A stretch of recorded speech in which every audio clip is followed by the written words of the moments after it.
mkono na unajua mwenye unamfanyia. Haleluya. Weka na unai.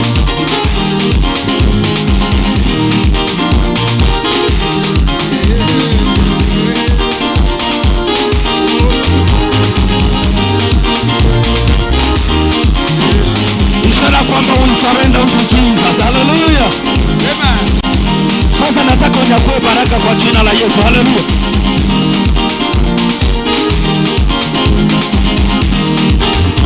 Chukua baraka zako kwa jina la Yesu.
Akienda wewe.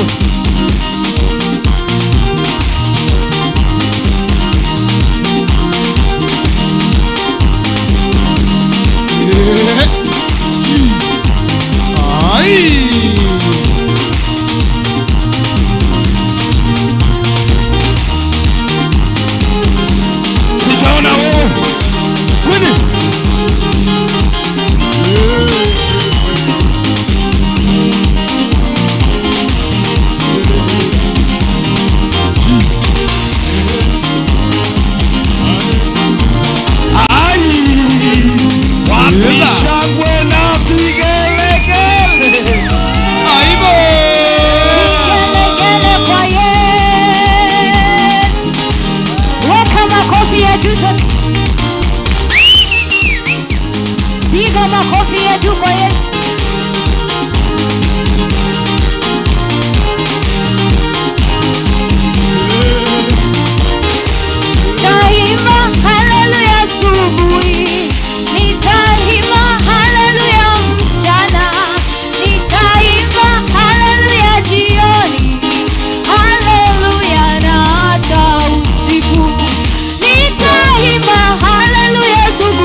Haleluya na hata usiku nitaimba, haleluya siku nitaimba, haleluya jioni nitaimba, haleluya wakati wote nitaimba, haleluya na hata usiku nitaimba.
defending Israel. And when there was trouble there, He come down to Africa. so we must praise Him. Praise Him in African way. So we must praise Him now. Praise Him in African way.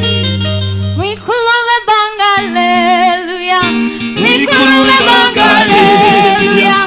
We kulube hallelujah. We kulube hallelujah. We kulube hallelujah. We kulube hallelujah. We kulube hallelujah. We kulube hallelujah. Yeah, we kulube hallelujah. Hallelujah. We kulube hallelujah. We kulube hallelujah. Hallelujah, hallelujah. Hallelujah, hallelujah. Hallelujah, hallelujah. Hallelujah, hallelujah.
Mkono wako juu namna hii, maana masaa imefika ya kusikiza kutoka kwa Mungu. Inua tu mikono yako juu. We want to worship God. Na tumwabudu Bwana tu. Tumemsifu Mungu. We want to worship Jesus. Worship.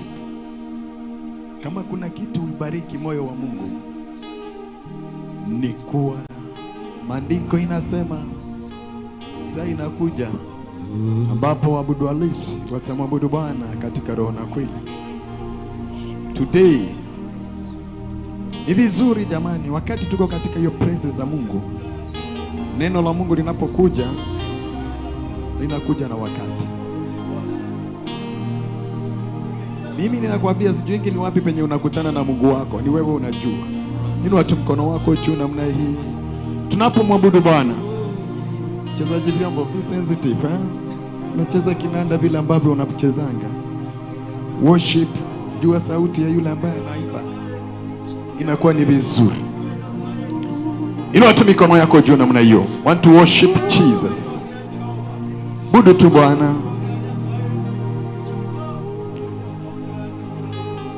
Jesus, Lord, Lord, Lord Jesus.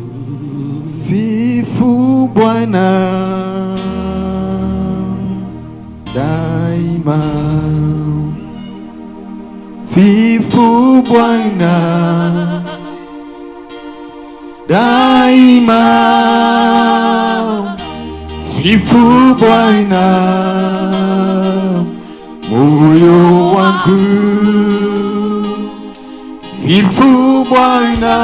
moyo wangu sifu Bwana. Ni wewe unaongea na moyo wako, ni wewe unakomanda moyo wako, ni wewe unaambia moyo wako sifu Bwana. moyo wangu wewe, Moyo wangu, moyo wangu wewe, sifu Bwana, moyo wangu daima. penda Bwana, Penda Bwana daima. Mungu anahudumia moyo wako. Penda Ni Bwana wewe unakiri kwa kinywa chako ya kwamba daima. moyo wangu wewe, Penda Bwana, penda moyo wangu. Penda Bwana, moyo wangu daima. penda Bwana, Penda Bwana daima. penda moyo wangu wewe, Penda Bwana penda daima.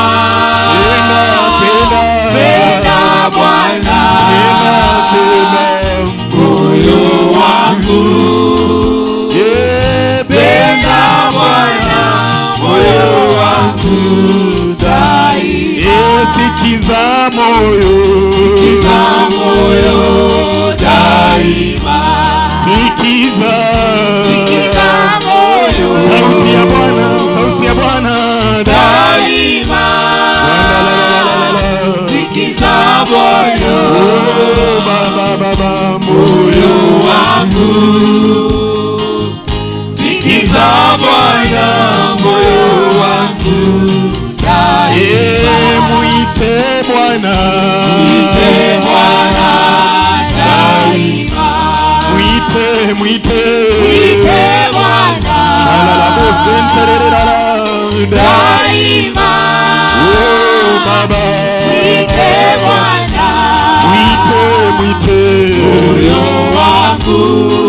Bwana, Mwite Bwana, moyo wangu daima. muite Bwana, Mwite Bwana daima.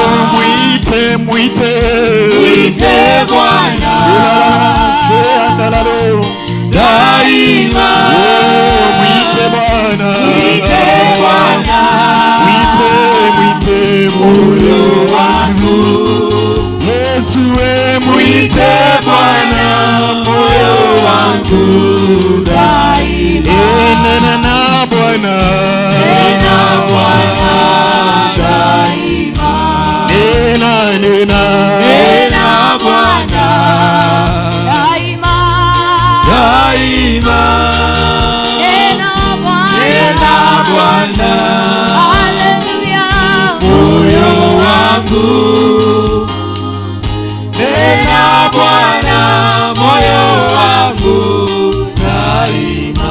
Tukuza Bwana. Tukuza Bwana daima. Tukuza Bwana. Tukuza Bwana Bwana. daima. Tukuza Bwana, moyo wangu. Tukuza Bwana, moyo wangu daima. Inua sauti yako, mwambie Bwana, neno lake linapokuja likakuzungumzie, likakutengeze jinsi yapendavyo, likakuunde jinsi yapendavyo, neno lake likakufinyange, neno lake likakurekebishe, neno lake likakufundishe katika jina la Yesu Kristo. Maombi yangu yafike kwako, moyo uliobondeka utadharau, kiu yangu ni haja yangu, nifanane nawe, nifanane nawe.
watoto wakinitazama, wazazi wakinitazama,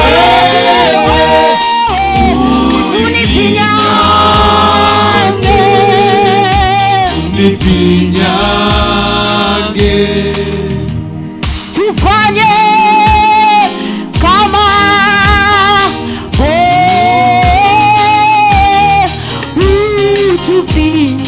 tufinyange, tufinyange, wakisikia sauti zetu, wakusikie Bwana, tufinyange, tufinyange, tufanye kama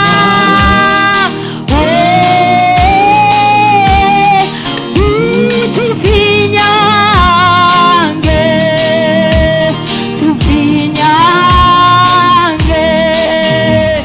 wakini tazama wakuone wewe, unifinyange Bwana,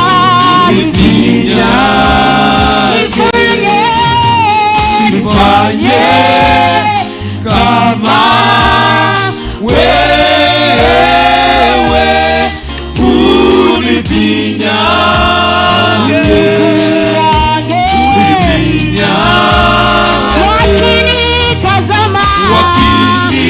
wakinitazama wakuone wewe, unifinyange, nifinyange. Tunakushukuru Baba kwa wema, utukufu wako. Asante kwa kutupatia muda mwingine kama huu, tuje tu tukanene na tukafanye jinsi upendavyo. Nakuomba tu msamaha wa dhambi ambazo tumezitenda kwa makusudio na dhambi tulizozitenda bila makusudio. Tushike tu mkono. Tumekuwa wadhoofu, tumeshindwa kutembea sisi wenyewe. Tunakuhitaji utembee nasi. Katika jina la Yesu Kristo naomba na kuamini. Mtu mmoja aseme amen. Ningeomba tu uweze kuketi chini, kuketi kwenye kiti chako cha utukufu. Kisha unipe masikio yako kwa muda wa dakika 45 peke yake, and tutakuwa tumebarikiwa. Salimia mwenzako mwenye yako kwenye mkono wako wa kushoto, mwambie karibu sana kwa ibada za leo. Na kisha umsalimie aliye katika mkono wako wa kulia, mwambie unapendeza. Bwana Yesu asifiwe sana. Mwambie aliye kulia, mwambie unapendeza. Hata kama ni kiti, kiambie tu unapendeza. Bwana Yesu asifiwe sana. That is very important of us, and nashukuru kwa sababu ya wakati kama huu. I'm happy to see you again, and I'm happy to know that you are blessed, and I'm happy to know that you are happy to see me again. Ushonake no wenyita ugu. Ushonake no wenyita ugu. Do you know what I'm talking about? Totally confused. Ushocholete hahari. Wenyitete ugu. Ni fafa wao. Unajua hiyo ni nini? Noeke uneke. Tikedo kiega. Kiu no hete ugu. Nako hakedo kigera shoka gaita thakame. Tikedo kiega. Ni muhoi wa ngoma. Ndio citagwo bantana iria ciohagwo nĩ Illuminati. JC, RAZ. Anita, but you know, I know you don't know. I know you don't know, but it is not a good thing. Give me some sharpness kidogo. It is not a good thing, but because now you know, it will not now be good to you if you still go on with it. But for now, you didn't know. It is not bad to you. But when something is told of you that is not good, and then you pursue it, you do it, that is when it becomes bad. Dhambi si dhambi mpaka wakati utairudia. Umeelewa? How are you, my brother? How you doing? Thank you. Hi.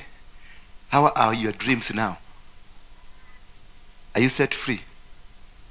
Bado anakufuata yule mdosi, anakufuata. Nilimuona anakukimbisha na panga, anataka kukuua, ati umeenda na siri zake nyingi sana. Bwana Yesu asifiwe sana. Yeye ndiye ataenda, in Jesus name.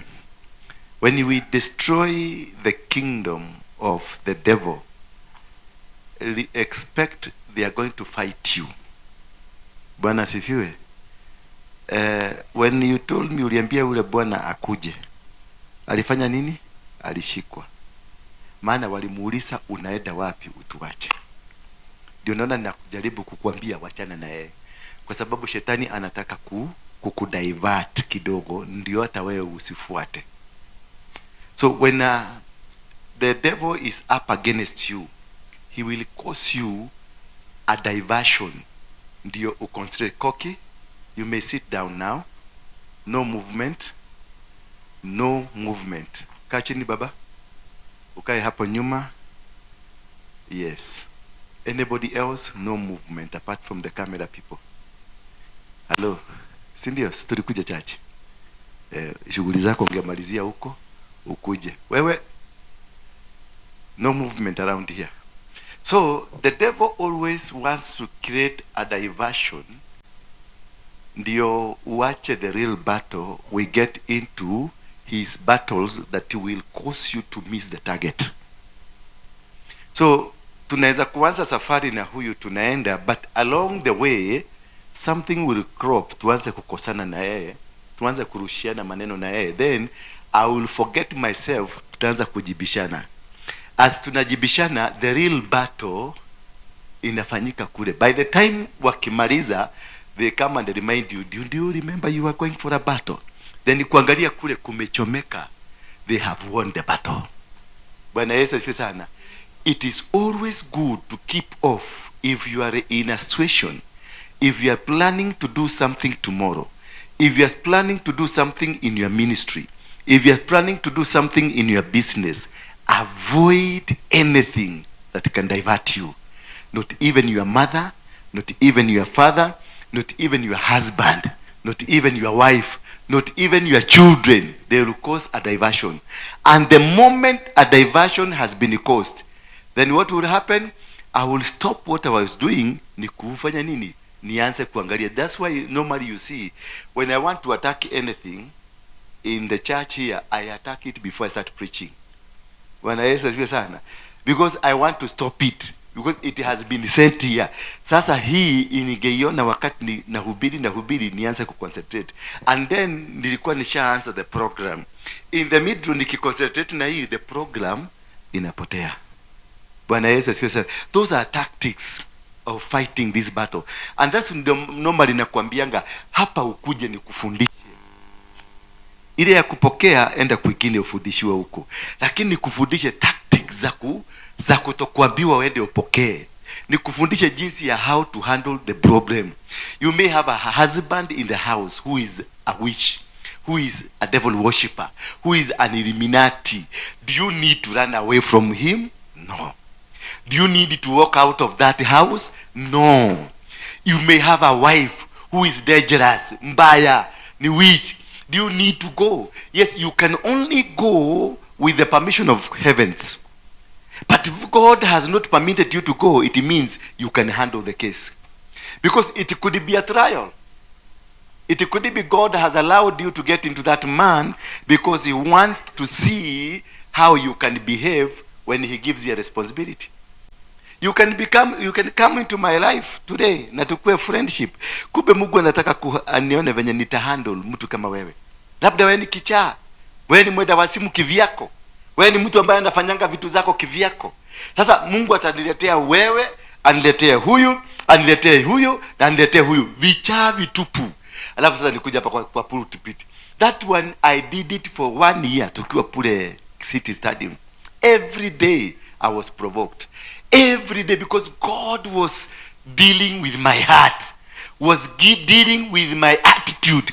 When God is dealing with something in you because he wants to use you, that something atatumia barabara ya hiyo. Kama unafaa kuendesha gari ambayo inafaa kupitia kwa lami, atakushughulikia kwa lami. Kama ni barabara ya maram, atakushughulikia kwa nini? Kwa maram. If bitterness is your problem, he will deal you from the angle of bitterness. Do you know what? He will cause people to come and irritate you every day. And the most people that will come to irritate you ni wale watu unapenda, ni wale watu mnatembea na wao, ni mtoto wako, ni mama yako, ni mume wako, the close, the boss yako, ni junior wako, ndio watakuwa, they will cause. Anakuja tu anafanya kikitu mpaka unashindwa. Kija ndio mahali kama sasa nililala kwa kichaka, nimetoka kwa kichaka straight nikakuja hapa. Nimelala nikiomba Mungu anipatie moyo. Kwa sababu Mungu amenionyesha, amenipatia. Nilikuwa naona kwa wakikuja watu wengi ambao nyoyo zao zote zilikuwa zimepasuka, zimeraruka. So God was telling me, nimekupatia hawa. So when I saw this, tulipokuwa nyumbani, I saw it when I was at home, wakati tulikuwa tumeenda kukula kanyama, wale walikuja kukula kanyama. Chakuniangalia vibaya kama huko kuja kukula nyama, shauri yako. So when I went to bed, I saw being given to me, watu waliletwa na kiroli na kibasi kikubwa sana, wakamwagwa. Kuangalia hawa watu wote walikuwa na injury ya heart. So I knew immediately, this is a warfare. Bwana Yesu asifiwe sana. Whatever the kind of people wanakuja, ni watu ambao wameumia. Na watakuja kukuta nani? Watakuja kukuta kina Roda, watakuja kukuta kina Beatrice, watakuja kukuta kina hawa na hao walifika kanisani, wakamiliki kanisa na ikakuwa kanisa ni lao, alafu wakamiliki mchungaji akakuwa ni toro dark and handsome, na mwanamke yote akikuja pale anapigwa vita. So nikajua this will be a warfare, ni vita ingine Mungu ameniletea. So what do? I went to the mountain to go and seek the clearance, to ask God, how will I handle this next step of my life you are giving me? How will I handle these people? How will I handle akina Roda kanisani and the new people who are coming? And one of them, it is me. Yes. And I'm coming with a cigarette. Yes. With a kiberiti. Niombewe juu ya pombe. Uombewe juu ya pombe. Kifudi wa rangi. Yes. Nikipata kazi. Sikai. Bibi yangu analia nyumbani. Situmi pesa. Nataka niombewe. Asante. Pesa nikipata, pesa inapotea tu kwa mkono yangu. Nataka niombewe. Hii kanisa ndio huwa mimi nakujanga.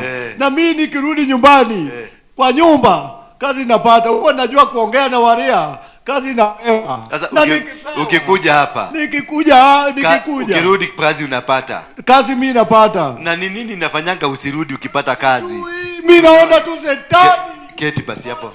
Nitakuombea. Keti hapo nitakuombea. Leta sigara. Nimekuja nayo na kiberiti yote. Na kitu kingine uko na kingine? Sina kingine. Basi keti hapo. Nimekuja nayo na sadaka tu. Na sadaka, leta sadaka. Nimekuja nayo ndio.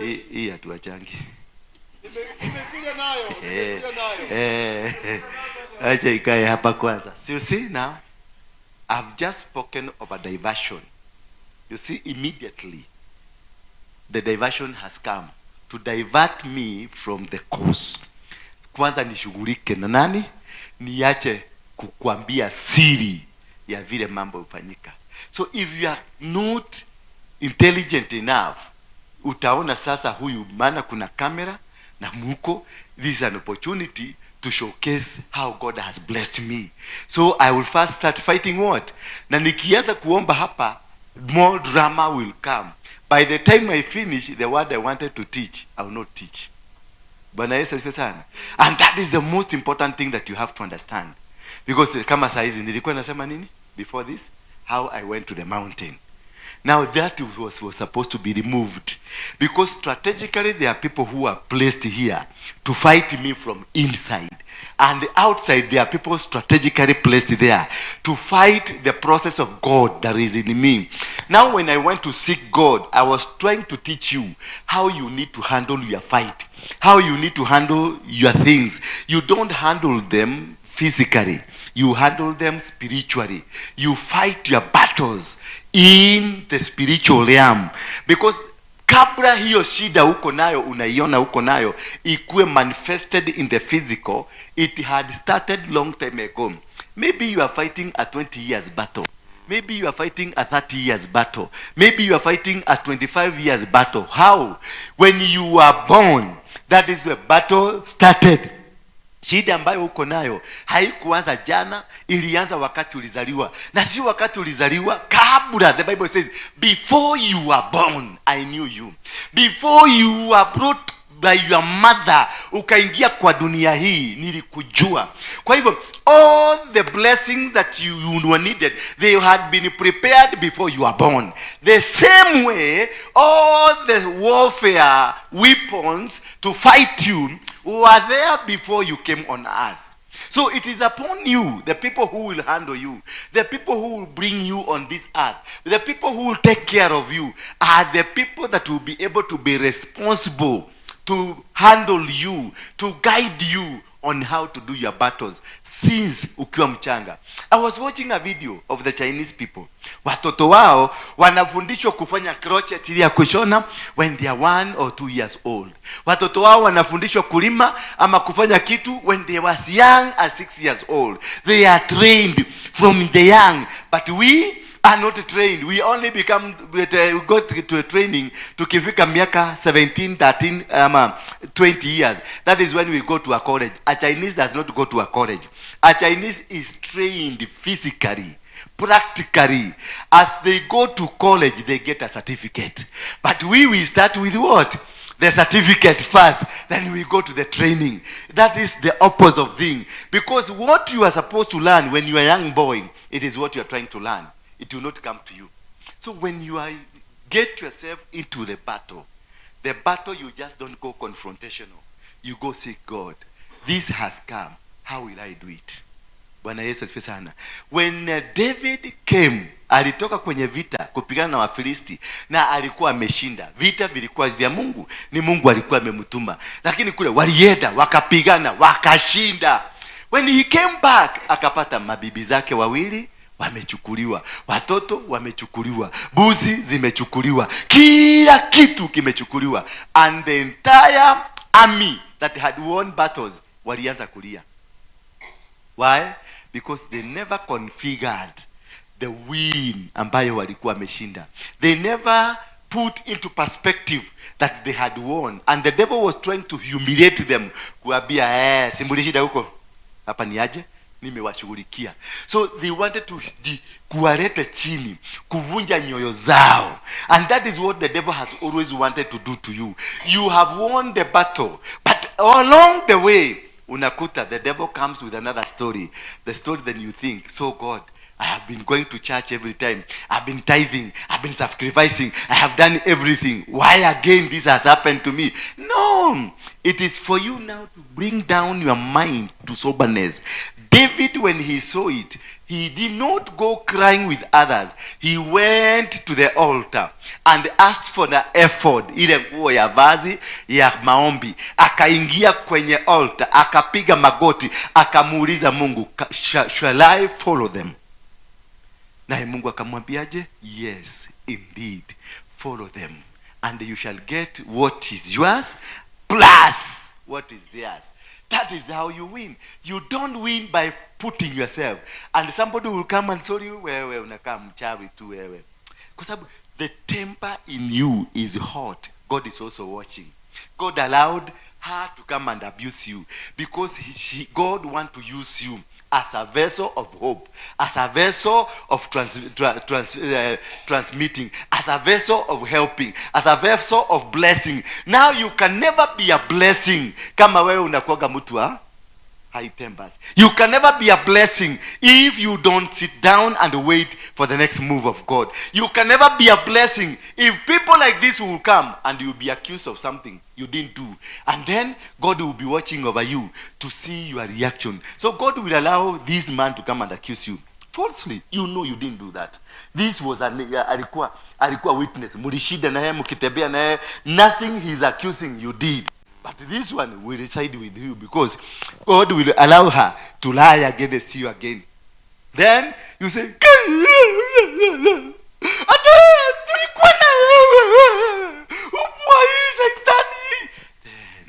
you lose the mark. Because God was waiting for that. How will you respond to an accusation? Are you ready to handle hearts that are bleeding? Are you ready to handle the hardcore heads? Are you ready to handle people around you? So some of the challenges you are facing, they are not meant to destroy you. They are meant, if you are in a class, a spiritual class, just to make you. I remember one day Beatrice here, alikutana na the real faces of Crusaders for Christ. The real faces walikuja wakamwambia, wewe unajifanya intercessor. What kind of a pastor are you? Who chose you to be a pastor? Hii intercessor haiyogosagwi na mtu ambaye si pastor. Sasa instead of this lady we're going to pray, alianza kusema, hey, niye na goko dei wataguma goko. The battle here are bad. I didn't know this is how it is. She kept talking, and the more she kept talking, the more they bombarded her, the more they released missiles. When I told her to shut up, they all moved, because they were just waiting for her. The spiritual realm of the devil, they were waiting for her to start now. We're cursing them, abusing them, running away. She get out of where the decision God has caused her to be here. You are here with a reason. You are here with a purpose. You are in that life you are with a purpose.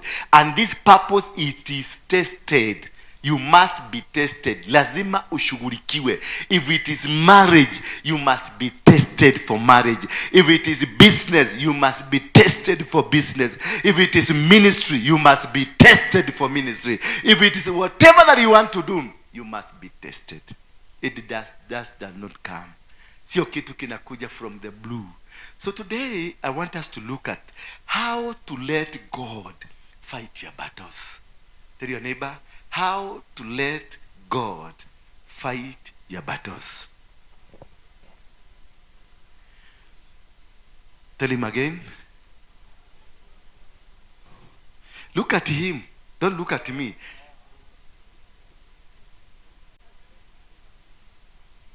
Tell him in your language.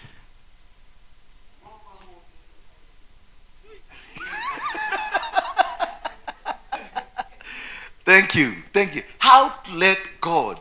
These battles you see, some of these battles, they are orchestrated just because God wants to bless you. When you're about to get into the destiny of your call, what God has called you to do on earth, that is when they aggravate. That is when they come up strongly. That is when they come wanting to destroy you. And that's when your humility will be tested. That is when your controlling power will be tested. That is when your releasing power will be tested. That is how you will be tested. Like that's why most bishops, pastors, archbishops, apostles, we are tested with many things. Sometimes we are tested with money. Sometimes we are tested with ladies. Sometimes we are tested with anger. Sometimes we are tested with so many things. And sometimes you find me, I have been that test here in this church. Sometimes people will come with their huge money in my office and then seduce me with the money. Then I will refuse flatly. Then God is watching over me. How can money destroy me? How can money control me? How can money make me not do his will? Because God wants to give me a lot of money. God wants to bless me with billions of money. How will I handle 10 billion if 1,000 was able to remove me from his glory? And mostly, we have failed the test of heaven. We have failed the test of moving to the next level of your ministry because you failed to understand when God visited you. When God visits you, he will visit you through this young man. And if you look at the hair of this young man, and this young man comes to your compound, and you see the hair of him, and the way you know, ati mtu akiwa na nywele kama hii ni mwenda wa simu, how will you do? What will you do? You will cry, you will shout, you will call a neighbor, kwenda mogoroki goko gwakwa. Because the mentality in you, mtu akiwa hivi ni mogoroki. But this could be an angel sent to you to come and give you a word. But because you have a wrong mentality, and that is what God is looking at your heart. What kind of a heart do you have? I want to bless you with the people who be coming to seek from you. What kind of a heart do you have? Are you a giver? God wants to give you billions of money. Are you a giver? God wants you to be a motivational speaker. Do you know how to speak? God wants to give you favor so that people can come and enjoy from you. Are you having that big heart that can accommodate? Do you accommodate? Bwana Yesu asifiwe sana. I will call Rhoda to go to my office or my kitchen there and prepare a cup of tea for me or some lunch for me. Then how will Rhoda do from that time? How will she behave from that time? Will she now, she has captured the territory? Will she now start fighting other women? Will she now start changing hata makeup ya mwili ya sura? Anachange, anaweka hizi, ananyoa hizi, because she is serving the apostle, a dream of many people. What will happen to her? Will she change the style of walking? Will she change the style of her hairstyle? That is how God is looking at us. How do you change? When God tells you, you're going to become a prophet, how did you behave? When God tells you, I'm going to become a millionaire, how did you behave with the 10,000 he was given to you? With 100,000 that you received, you got from a friend who just gave you 100,000, how did you behave? Itura igima nerera kirire nerera horerire nyodo wa giriga na rimwe just 100,000 ulienda kukanyaga watu kiwa kwa jorea kwa barabara kiavia I can beat you and pay you. God is watching over you. That is how you behave. Huyu mupatie shilingi 1,000 tu huyu kijiji mzima hakuna mtu hata jua kuna pesa. Si unaona inajulikana.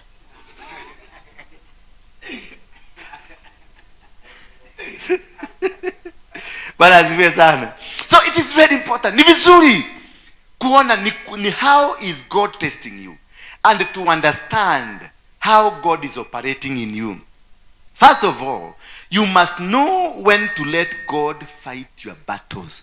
That is a strategy number 1. Understand the battle. Know when and how to let God do your battle. Bwana Yesu asifiwe sana. Know when and how to let God do your battle. You must understand when. Is it time? Number 2, how? What is the strategic? How am I getting out and letting God in? Bwana Yesu asifiwe sana. Because also you cannot move out irresponsibly. You need to bring sanity to what you are doing. I remember one lady, good friend of mine, who had a problem in a country, somewhere in a foreign country, with her daughter. And then she called me. She came and gave a sacrifice here. Then after giving a sacrifice here, then she tells me, this is how I want us to plan so that we can win this battle. We must plan it this way. Then she told me how to plan.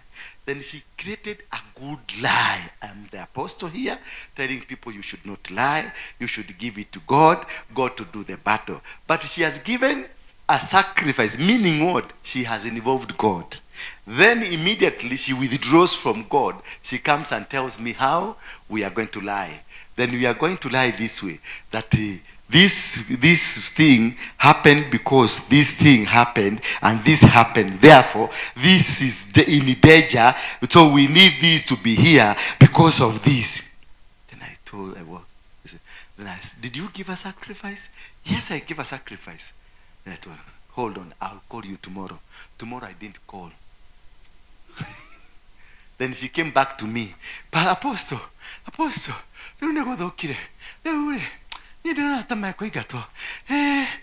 did you give a sacrifice? Yes, I gave. Then hold on. Give me like 10 minutes. I'm calling. I blocked her number so that she can be completely frustrated. The following day, she was in church, 6:30 in the morning, because the apostle, I'm hapati apostle, na haogerezi na apostle, na kule kumechacha, na already ashalipa Mungu afanye hiyo kazi. And it is God, it is not doing it. So when I discovered she paid God, And she want now, after paying God, she want now to do her crooked way. I withdrew from her and called God, the one who was bribed, go and deal with her. Bwana Yesu asifiwe sana. God is not deaf. He hears our prayers. He hears what you need to do. He knows where you are supposed to be. He knows what you are supposed to do tomorrow and where you are supposed. But the problem we have is that we rush, we go faster than what God wants us to do. But there is one thing that God knows. His time is perfect. His season is perfect. God is a God of time and seasons. And God operates in time and season. In the book of Genesis, chapter number 1, what first God did, he created seasons and time. That is when he created day and he created night. He created stars and he created the sun. He created the moon and he created the darkness and the light. Why? These are meant to give us time and a season. When there is sun, we call it daytime. When there is moon, we call it nighttime. When there are stars, we call them nighttime. These were meant specifically, the principle of chapter 1 of Genesis. God created time and a season so he can be able to govern. You cannot be able to govern if you don't have time with you. You cannot be able to govern if there is no season with you. You must have a season of planting and a season of harvesting, a season of resting and a season of doing, a season of sleeping and a season of walking. So this must be there for man to be governed, for man to be seen. So you must understand when and at what time to give God the battle. You release yourself to God and you let God do. When I went on, now I called another lady somewhere and I asked how to do it. Then I spoke to these and they were not also getting it. They were not understanding how will this work. And the time is going. I knew the time of God is the perfect time.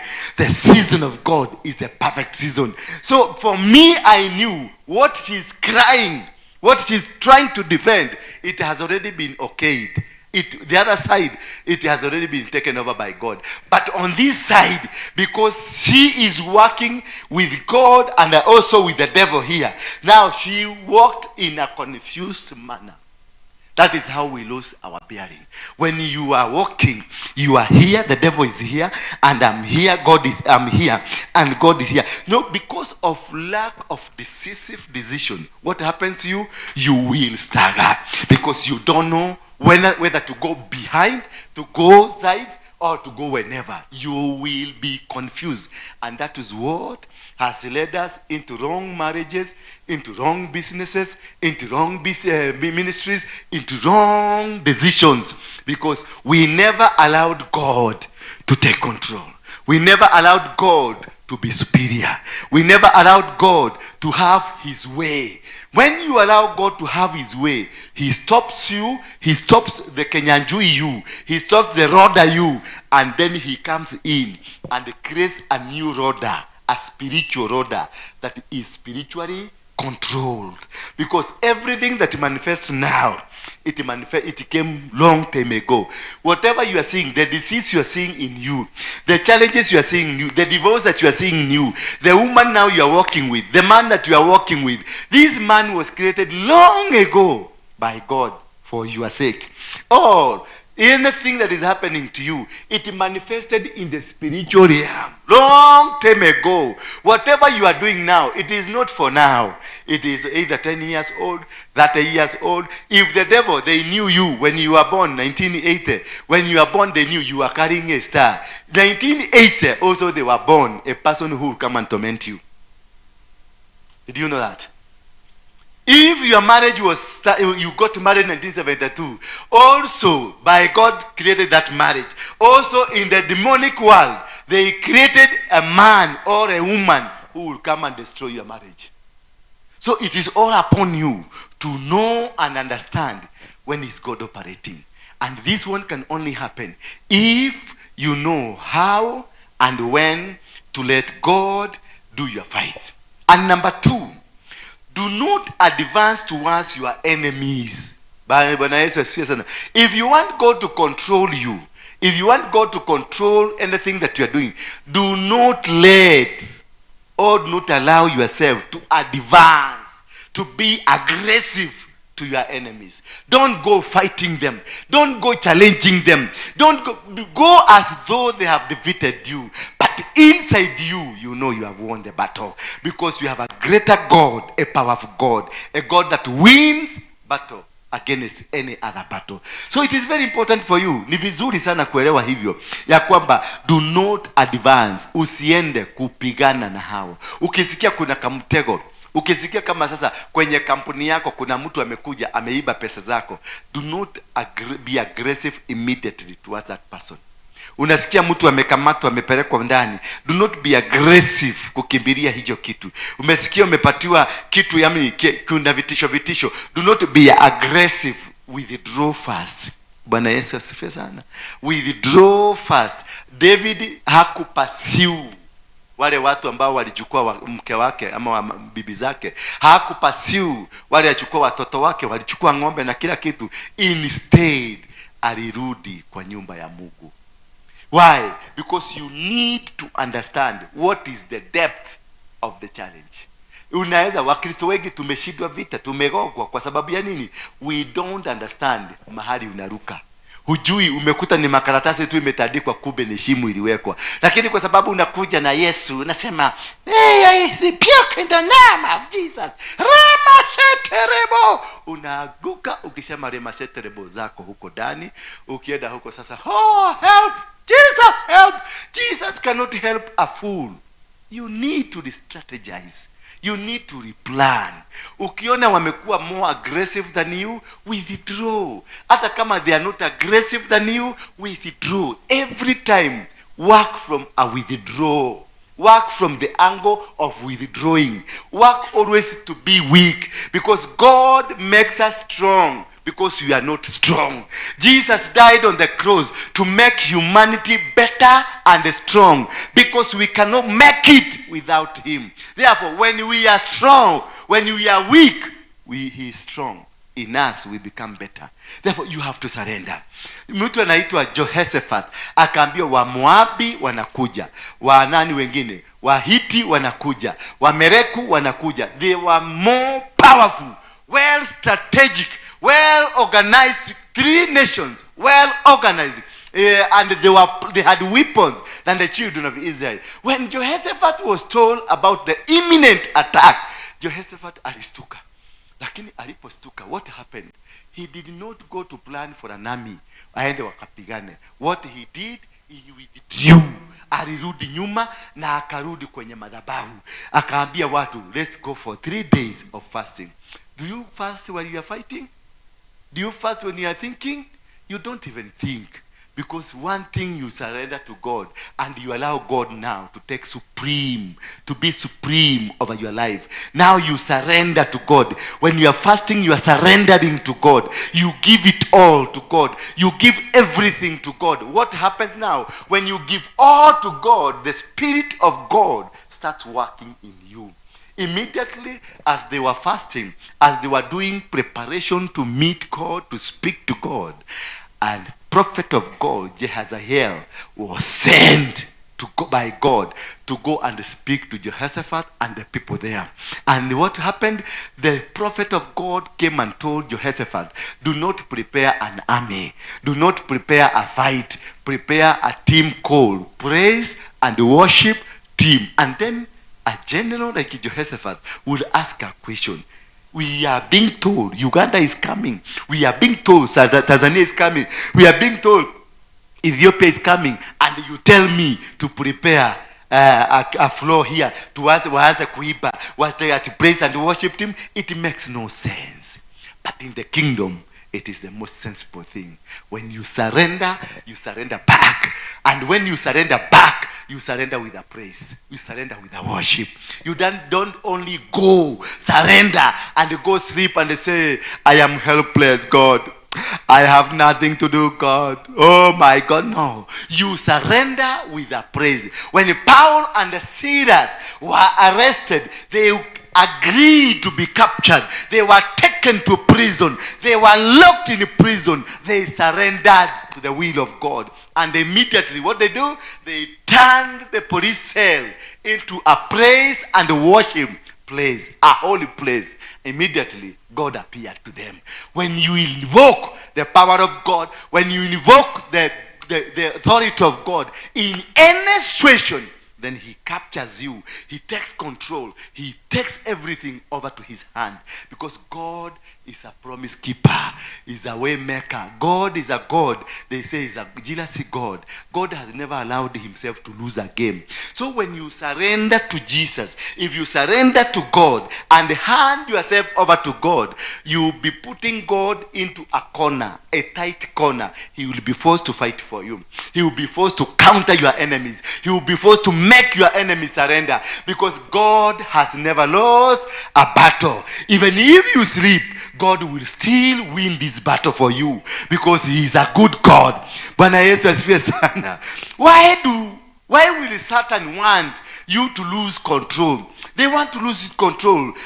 Satan wants you to fight wrong battles. That is what I started telling you. That what is all the devil doing around you and trying, like now, when this lady came, she wanted us to do a battle of bribing, a battle of confusion, a battle of demonic battle. And then we put our God aside. We have bribed him. We have told him to go to Serena to have a cup of tea because you have given a sacrifice. And us tuandike barua ya uogo. Bwana Yesu asifiwe sana. But this God is a great God.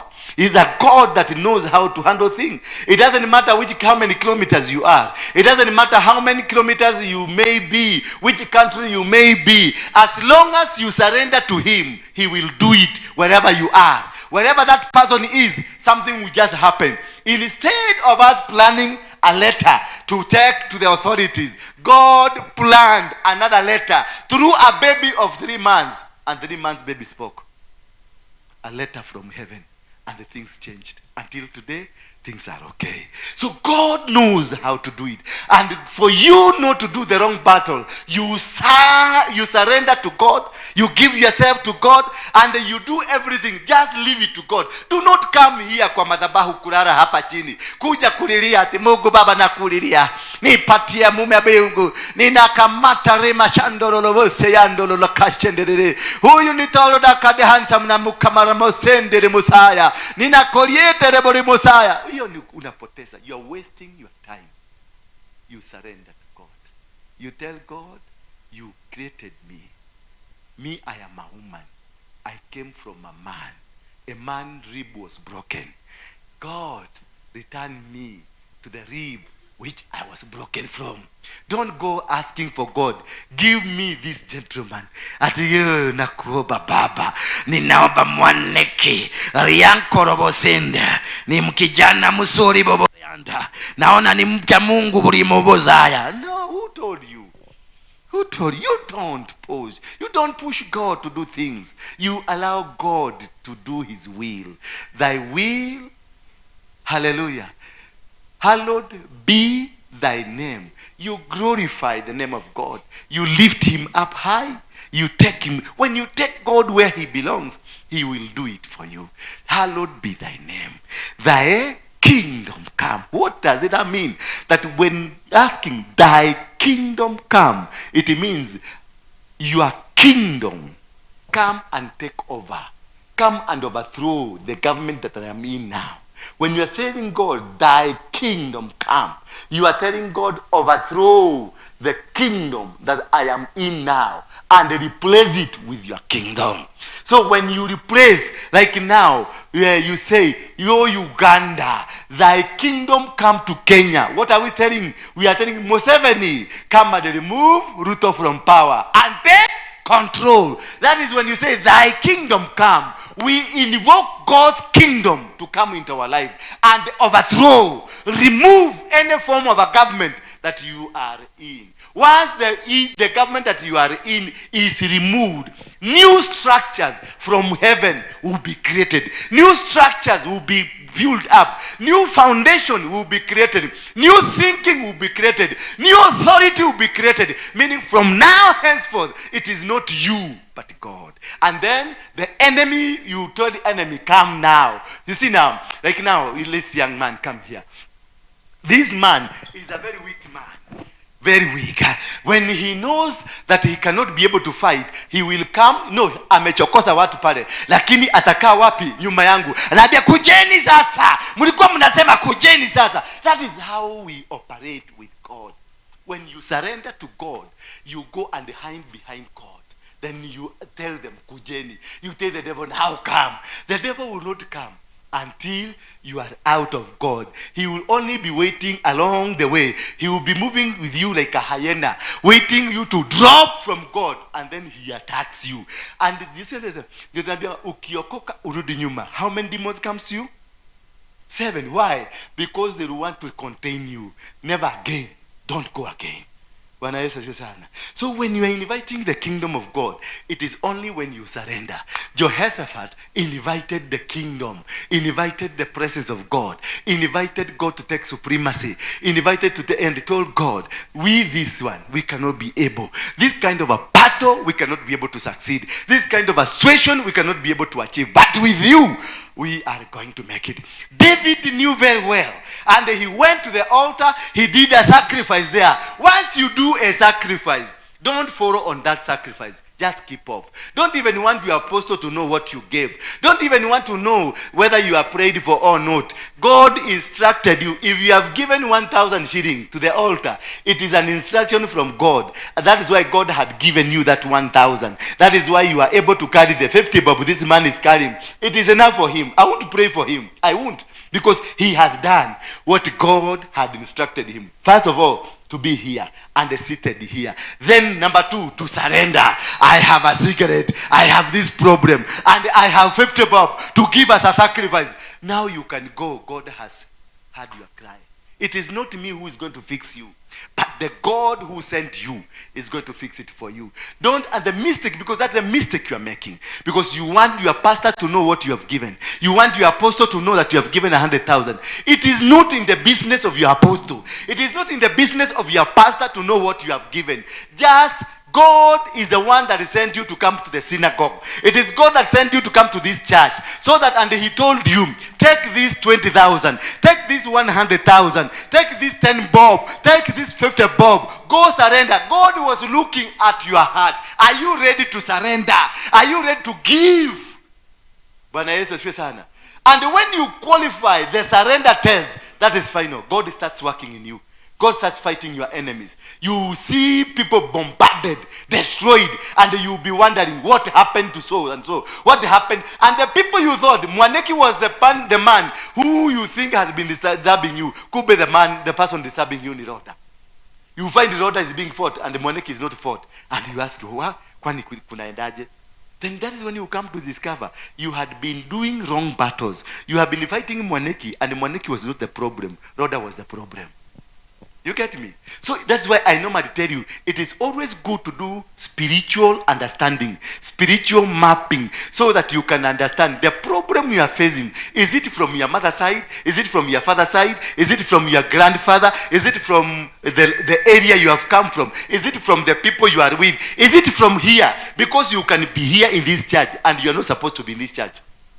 You still have encounters of challenges until you get out like Jonah and then Nineveh. Until you get out, that is when you are going to see peace. There are people who are here. They are being fought by spirits they don't understand. Not because somebody has bewitched them, but they are in the wrong place. And they were not sent to be here. They were sent to be somewhere in Nakuru. They were supposed to be in Mombasa. But why? They came and saw a nice church. And because they want to be associated with the beauty of the church. You don't understand how this beauty came. What is the sacrifice behind this beauty? You don't want to understand that this apostle is speaking nice English, or Kikuyu, or Kiswahili. Now you want to be associated with him. You don't know. How have I struggled to be where I am now? How far have I gone? You have come here because you've been a pastor somewhere and you think you're a pastor. You come here straight here, a man of God. Man of God, God has sent me. I feel this is the altar where I think I belong to, and I'm going to be here. Man of God, I know God has sent me because I have a big heart to be a blessing to people. Man of God, I want to serve in this altar. How now? Do you know the price I've paid? Are you ready to pay the price? You want to come and hold the microphone and start lecturing people, and you don't know these people you are lecturing, how far have they come with the altar that you are calling? This is the altar now I belong to.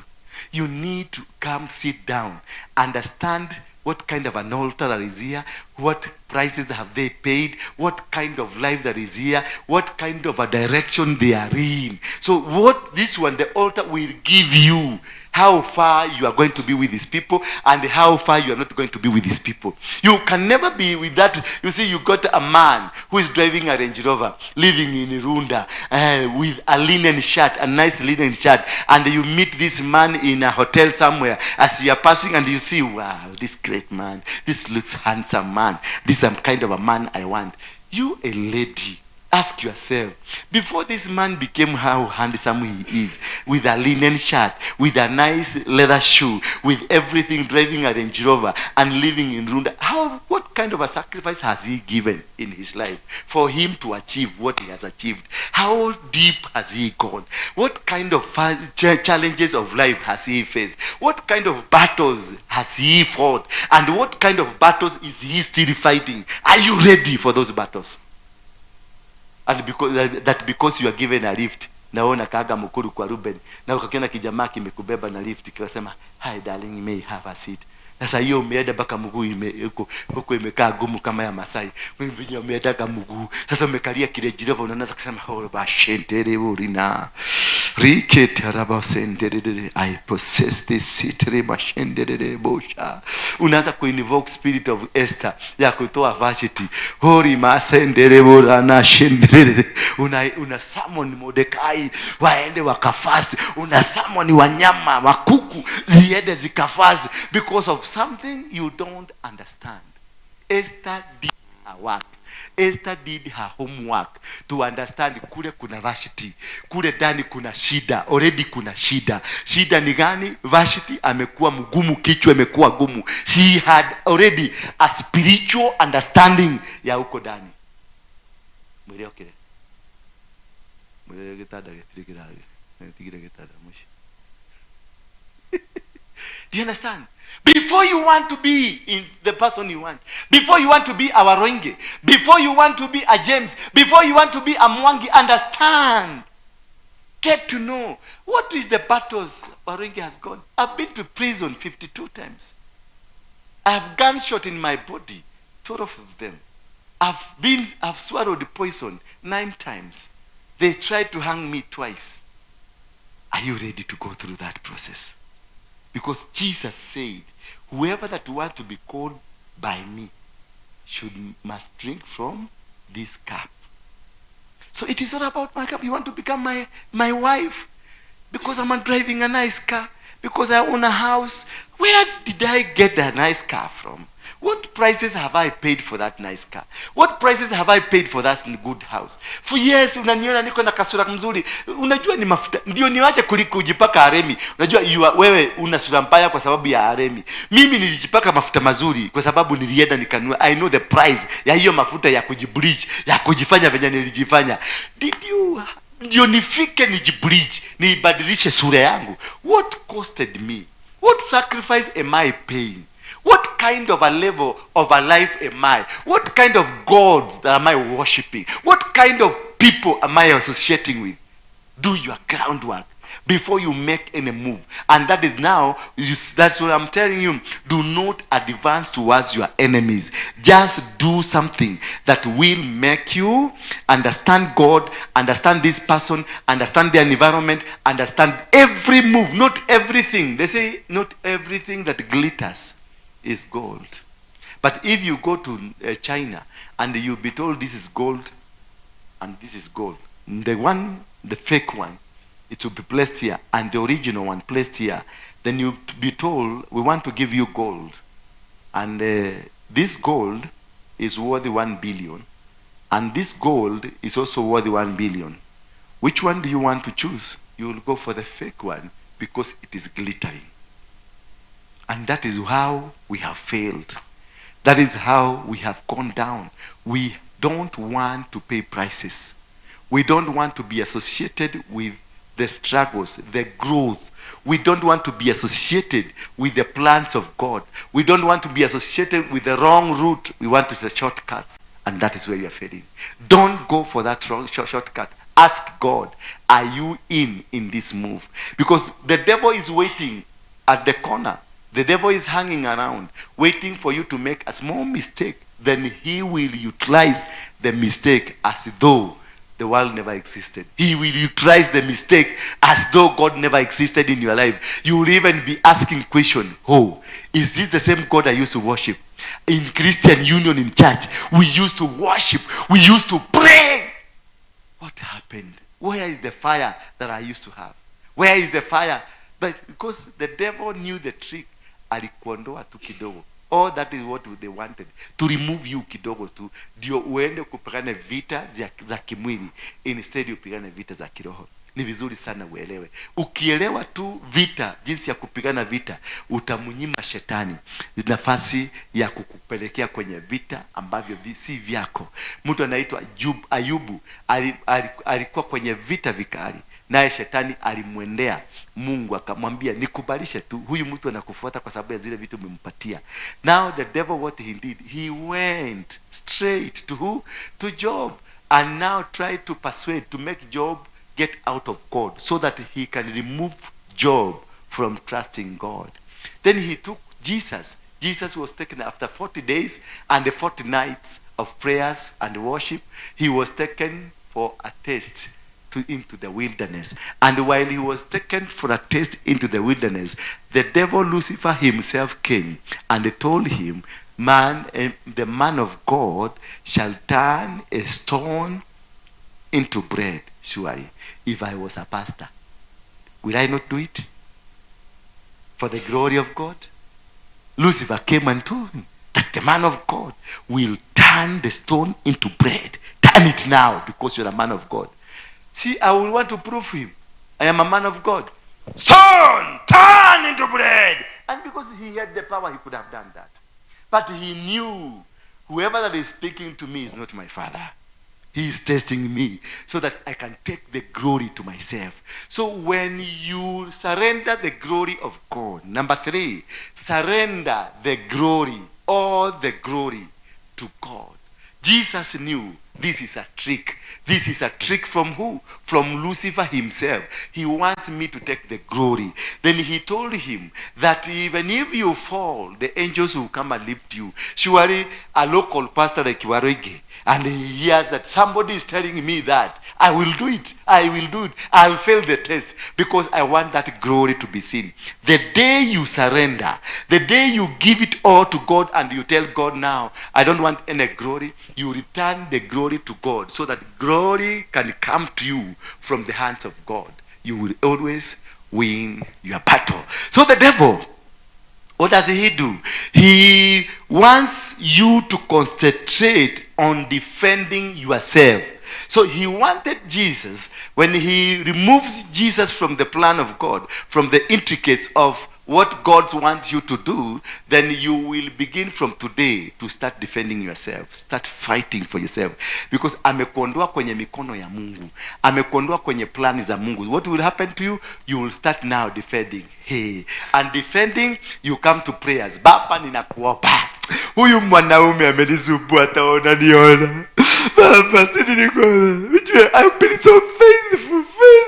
Sijaitoka nje ya ndoa. Lakini this man is abusing me. This man has brought me to shame, oh God. Now you forget worshiping God. Instead, you be defensive. You defend yourself from any external attack. The day you discover in your prayer you are defending yourself, you have been diverted by the devil. Bwana Yesu asifiwe sana. You should never, say never. You should never say so. Defend yourself. Let God do the defending. Let God do the fight for you. Always rely on the worship you have towards God. You worship God with spirit, body, and substance. Everything you do it as a worship. Whether you are in the middle of the fire, Meshach and Abednego, they didn't defend themselves. They went and they sat and they started glorifying God, and God came. The Silas and the Paul, they did not defend themselves. They went and they sat, worshipped God. When you don't get into a trap by the devil, God will come immediately. He does not send anybody. He comes in personally. So therefore, when you don't fail to surrender in totality, you start now fighting. You want to go to America. You start paying people money so that they can make way for you. You want to go to Doha. You want to go to Johannesburg. You start paying people to do it for you. That is now. You have removed God and it has become you. Surrender. Let God do the will. Let God do the walking. Let God do the planning. Everything will come within the timing of God. Everything that you need. If it is that husband, you will get that husband as per to the plan of God. If it is that wife, you will get that wife as per to the plan of God. If it's that ministry, you will get it as per to the plan of God. If it's that success that you need in your life, it will come as per to the plan of God. You will not sweat. God will locate you. God will position you. When you surrender and when you do his will, God positions you. Just pray for that positioning of God. Just pray for that location. You be located. And when God locates you, my friend, you will never fail. My friend, people will be giving you and they will be asking, where were you when I was in the hospital? Where were you when I was sleeping hungry? No, you are sleeping hungry because God wanted to detain you a bit, to prepare you for a stomach to have something to eat. So when you are facing some challenges, something is not making, you are trying to move and nothing is moving. You are trying to go and nothing is going. It is no, be careful to take any action. Before you take an action, seek whether God is in that. Seek whether, see, some stagnations are not from the devil. Some limitations are not from the devil. Some confusions are not from the devil. Some of this comes from God. Because God sees Flossy is running very fast. And she's not supposed to be where she's supposed to be this year. She's supposed to be next year. Ndio anafaa kupatiwa gari yake. And Flossy now has gone. Ameanza kufuliza ma account. Ndio aende anunue kagari. God will cause you to stagnate a bit. Because he want to ground you. He want to train you. He want to plan you. He want to execute his plan over you so that his glory can be seen through you. But when you do it yourself, you have removed God. So his glory will not be witnessed. His glory will not be heard from anybody. And because he wants you to be taken by his hand. And then at the end of the day, utasema, ni mkono wa Bwana umenibeba. Usikia, ni mkono wa Bwana ulionibeba. It was not me. But when it was you, you won't even appreciate God. When it was you, you won't even recognize God. When it was you, you won't even say, people, this is God. This far we are, this is God. When we came to this place, we didn't have money. We didn't have people who can raise money to pay. There we were struggling with the house rent. 40,000. We were struggling. But we were being told by God, this is where I want to take you.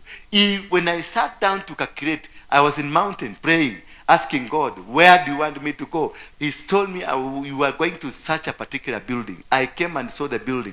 I asked for the rent, how much is it? I had it. I told them, give me the paper, write it in paper so that I can read it, because my ears is like they were not working well, so that I can read it properly. I went reading.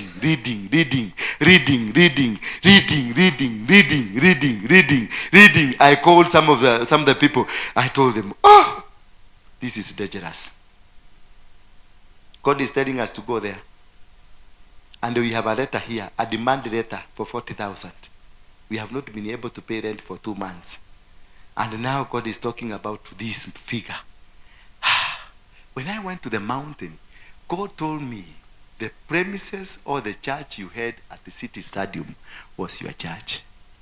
Now I want you to operate in my church. Bwana Yesu asifiwe sana. So that is how God looks at you. When you are struggling alone, pushing things, he removes himself. And when he wants you now, him to come in, he will put you in a position where you will never say, this is my authority, this is my hand, this is my thinking. Here there is no thinking. This is not me. There is nothing here. There is no coin that belongs to me here. There is nothing here at all that I can come and boost around at, mnaona venye nimefanya. That's why normally I'm so humble. So humble. Even some people, the other day I found people asking me, tunaweza kuonana na pastor wa huko, because I was in a t-shirt like this. No, pastors don't preach in a t-shirt. They preach in a suit, a designer suit. No, I fail to understand. When God sent me here, I was in a t-shirt like this, a shaggy one, a white that was some, ilikuwa imeenda hivi kwa sababu ya kuosha imekaa hivi, ni zile ukimwi inaua. So hii imeenda hapa hivi na hii imeenda. When he gave me here, when he gave me the money to pay here, I was in a t-shirt, I was not in a suit.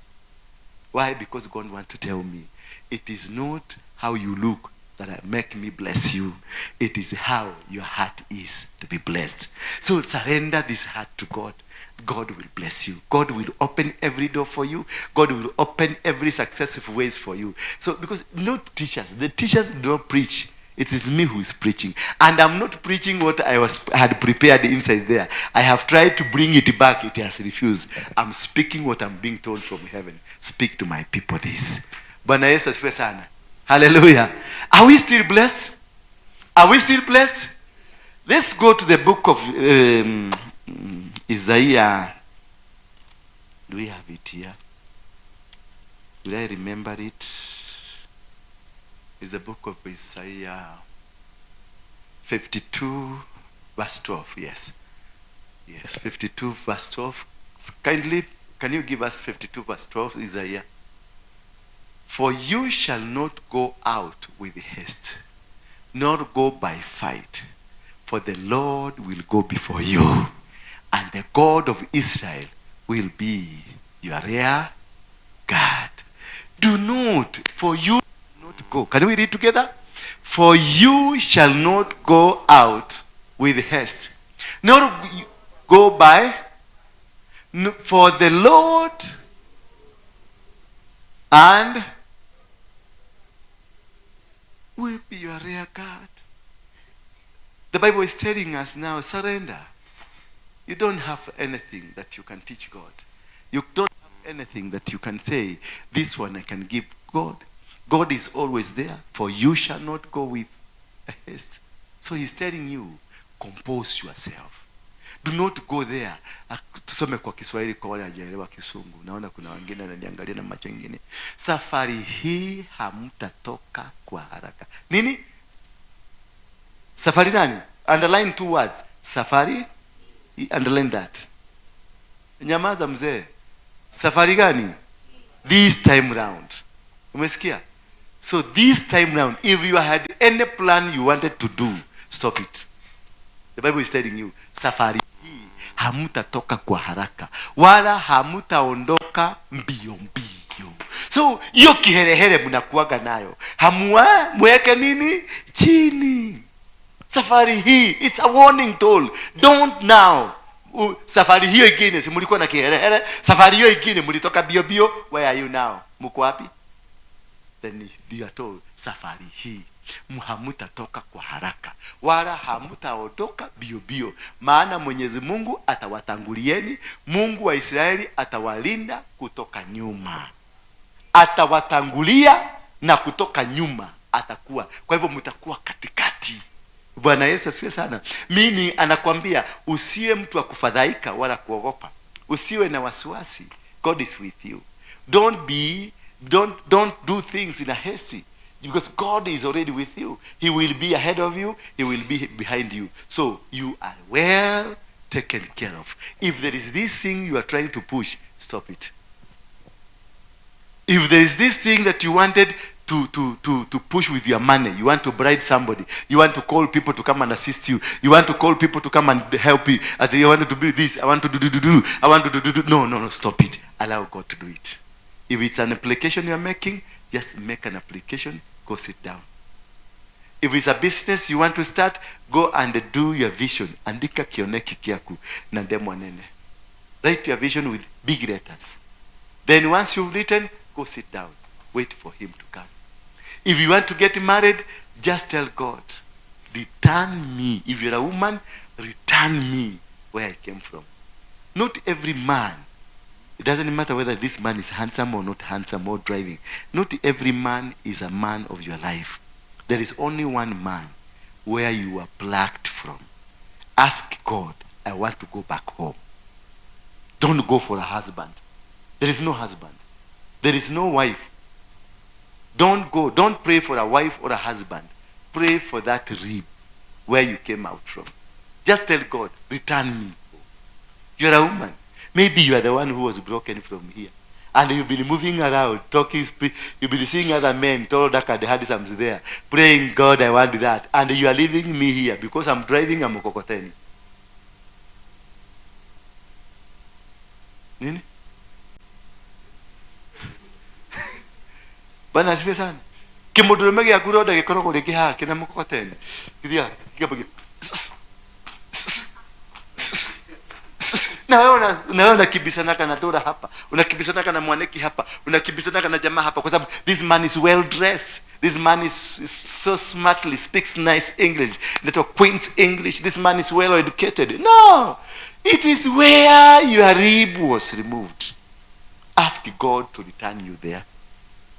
Once you are turned there, you have a very comfortable life. But now you hebu simama. Tumama tule tufupi, hatuna nini. Sasa tutafute mtu ako na bafu kama hii. Ni bafu kubwa hii, ni venye. Hebu simama. Hii bafu ukimwangalia, tukiangalia tata kichwa, ni bafu kubwa hii. Sasa hii, huyu na kabafu alitengenezwa na kabafu kadogo ka mtu kama huyu. Sasa huyu anapatana na nani? Na huyu ni kabafu. Sasa hiki ni kibafu kinatoka hapa, kimekuja hapa, na kabafu kale kalitoka kule ni kale kadogo. Sasa amekuja ameuganika na huyu. Kwa hivyo atakuja kabafu katatoka hapa, kafike wapi? Kutawachwa shimo hapa. Sasa ndio nakutanga kuna familia zingine, tukae chini. Ndio nakutanga kuna familia zingine, they are driving nice cars, they have Range Rovers, they live in Rwanda, but there is no peace in the house. Maikara gorogo mahohete. Yani unakula ciana cikara gorogo taigege, mutumia ikara gorogo takegege, muthuri ndari mbere ndari ikara gorogo. They are blessed with many things. They are endowed with cars, they have everything. Lakini hiyo nyumba inajaa baridi. Bwana Yesu asifiwe sana.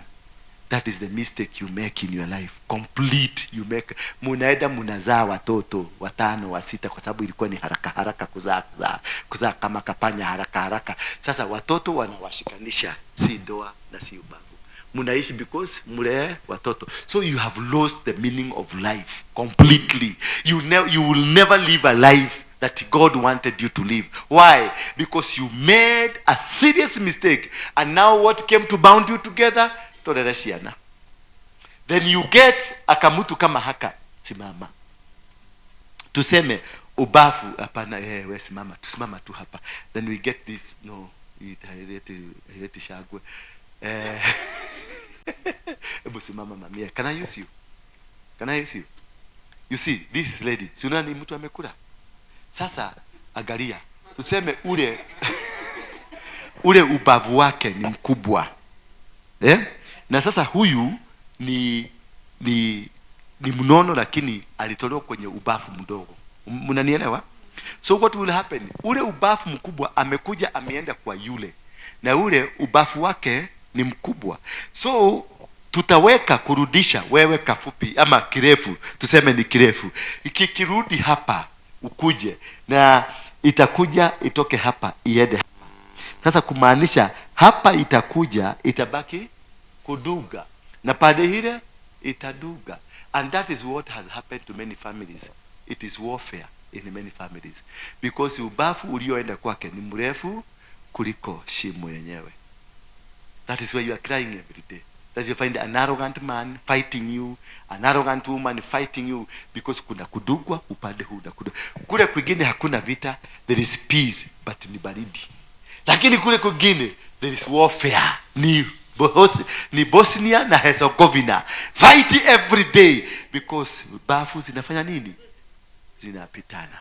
Bwana Yesu asifiwe sana. So do not go. I want just again to repeat this again to you. Stop looking for that husband. There is no husband in this world. There is no wife in this world. We have only a rib. If you go for your rib, ikuje ilalie vizuri, iingie hapa, itaingia. Hata kama kuna jamaa mwingine hapa juzi alioa, walikutana kwa mazishi. Bwana Yesu asifiwe sana. Wakajuana, waka exchange number. Alafu tena wakarudi kwenda Mombasa kukutana, tena wakakutana Mombasa. Tena wakakutana, aya, yuruku familia. Tulikutana wapi? Kwa mazishi Nyandarua. Wakakuja, now their wife and husband. This woman was married to another man who was fighting, na wakawachana. This woman now, walikuwa na chapwa kila siku, wakawachana. Alitoroka na watoto wangapi? 4. Bwana Yesu asifiwe sana. Naye huyu mwanaume kube ni mtu wa pale Kogoya, na bebaga mizigo.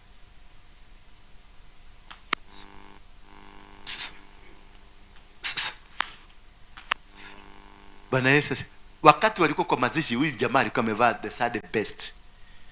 Ili ameweka amelalizia hivi mwaka mzima hii nataka kwa pasi. Akaona kijamaa kizuri. Walirudi, wakajuana. Ule mwanamke alitoka kwake, akakuja. Huyu akatoka kule kwingine, wakakuja wakakutana. Kumbe na huyu na yeye mwingine alikuwa ameoa bibi, na bibi akakufa. You see how God works. Bibi akafanya nini? Akakufa. Mzee aliachua watoto wangapi? 3. Mama amekuja na watoto wangapi? 4. Wao ni watoto wangapi? Do you know, since this is the second year they in marriage, right now wako na lori 2. Right now wako na lori 2 na wamejenga. Huyu mwanamke alikuwa nakaa mpaka kwa Mung'are, kikunya Mung'are because of desperation of life. But when he got the real man, hata utakuja na watoto 20 kwangu na bado wataniita daddy, watanipenda because you have come home. They are part of me. Hata kama wazaliwa na mtu mwingine, but they are part of the rib that they came from.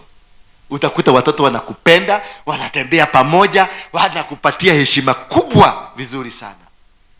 Have you seen that? Have you ever seen that? Unaona mpaka unatamania that family. Na wanaume mwingine anyeli kihiki ya modo moka yena kehe. Nikalena kehe yako.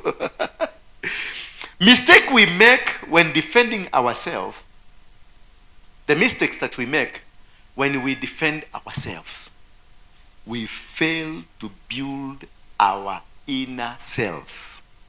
When you defend yourself, you fail to build your inner self.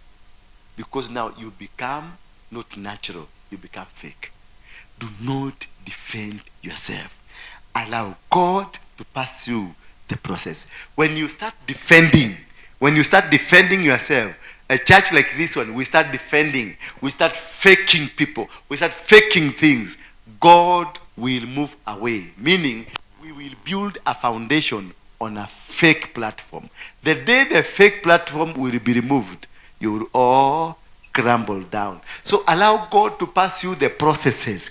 When you go through the processes of life, you will not fail in anything, and the foundation will be laid properly because you have gone through every inch of a process. So kubali tu kaa chini utengenezwe. Kubali tu utengenezwe, ufiinywe. Kama ni intercessor, kubali tu ufiinywe, ndio ukiomba unajua kuna watu unastahili kuomba. Si wale wengine, hata hawa wa kukufiinya unafaa kuwaombea. Bwana Yesu asifiwe sana. So you need to understand. Utengenezwa. Si umetengenezwa vizuri mami? Umetengenezwa ukatengenezeka. Naona you are handsome. Umetengenezwa vizuri. Si umetengenezwa mami? Kubali utengenezwa, ufinywe vizuri mpaka akili kuja vizuri, mwili kuja vizuri, akili na mwili zipelekane pamoja. Ndio unakutanga watu wanasema this man is very wisdomatic. Hakuna wisdom inakuaga, ni konyoroso. Umenyoroso mpaka unakaa the way you are supposed to be. People will see you as somebody who is elevated. Why? Because umepita classes, umepita mitihani, umepita kwenye mioto, umepita kwenye angles, umepita kwenye process ambazo zimekufinya, zimekutengeneza, That is why you are the way you are. By doing in the right battle, by being in the right battle, you will walk into enemy's camp and take back what is rightly yours. You didn't write that. You want to try that? By being in the right battle, the battle controlled by God, you'll get into the enemy's camp, walk there, and take that which is yours and go back. That is how David did. That he went into the enemy's camp and won the battle. That is how Jehoshaphat did. That they went, these people bought wa Moabi na Wahiti, walipigana wakauana wote, the three nations, they killed each other. To the last man, Jehoshaphat was just told by God, go and pick. Enda uokote ma gold na ma silver. For 3 days, waliokota na wengine wakaziacha. Why? Because they did the right battles. Doing the battles is surrendering and allowing God to do the battle for you. God will create a position for you that you will be able to go and do and correct. Just wins. When you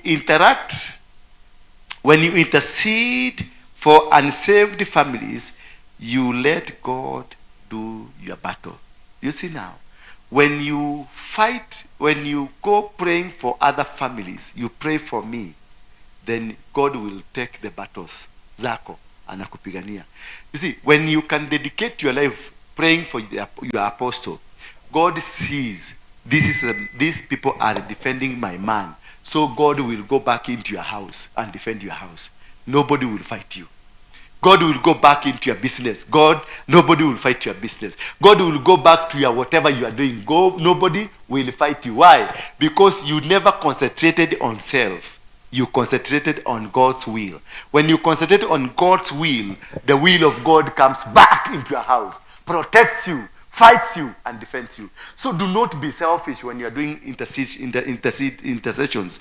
Do not be selfish when you are praying. Do not be selfish when you are doing anything. Do it for God. Do not do it for man. Do not do it for yourself. Do not do it for community. Do it as though you are doing it for God. And God will automatically come behind you and solve the problems in your house. So it is all systems go because God will take the step and control. Just step back, let God go before you. Just step back and let God go before you. Tunaweza kusimama kwa miguu yetu. Sasa kuja piga magoti yako hapa chini. Simeona wakati tuligundua plani ya shetani, did he speak anymore? He did it. But if we allowed the devil now to control, tungekuwa tunasumbuana naye hapa, angekuwa kirukaruka hapa.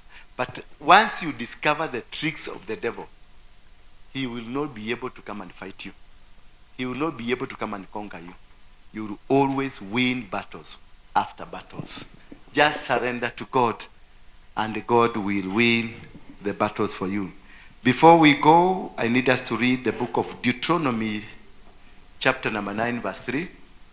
Deuteronomy chapter number 9 verse 3. Then we close our session.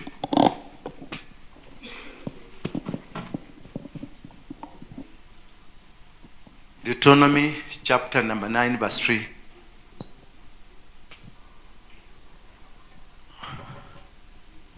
I want you to come closer. Remove the seat you are seated on. Put it on the top on the other seat. Yani iingishane na kiti kingine. Kila mtu achukue kiti chake. Muniachie gap tu hapa. Don't push seat zingine. Hapa tu muniachie gap. Chukua ile kiti umekalia, uipeleke pale. Angalia. Peleka pale ama upeleke huko. Hivyo. Hapa kubaki gap. Kila mtu abebe kiti chake. No, hiyo ni yako. Kila mtu abebe kiti chake. Uingishane na kiti kingine.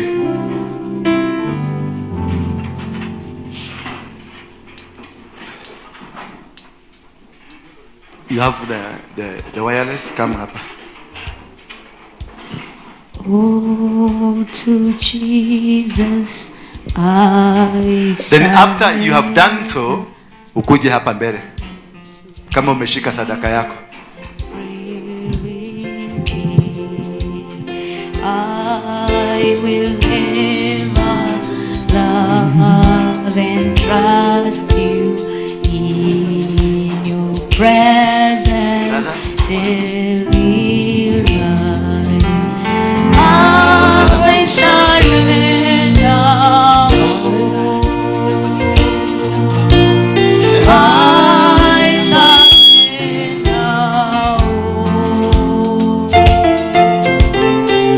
Oh, to be my blessed Savior, I surrender.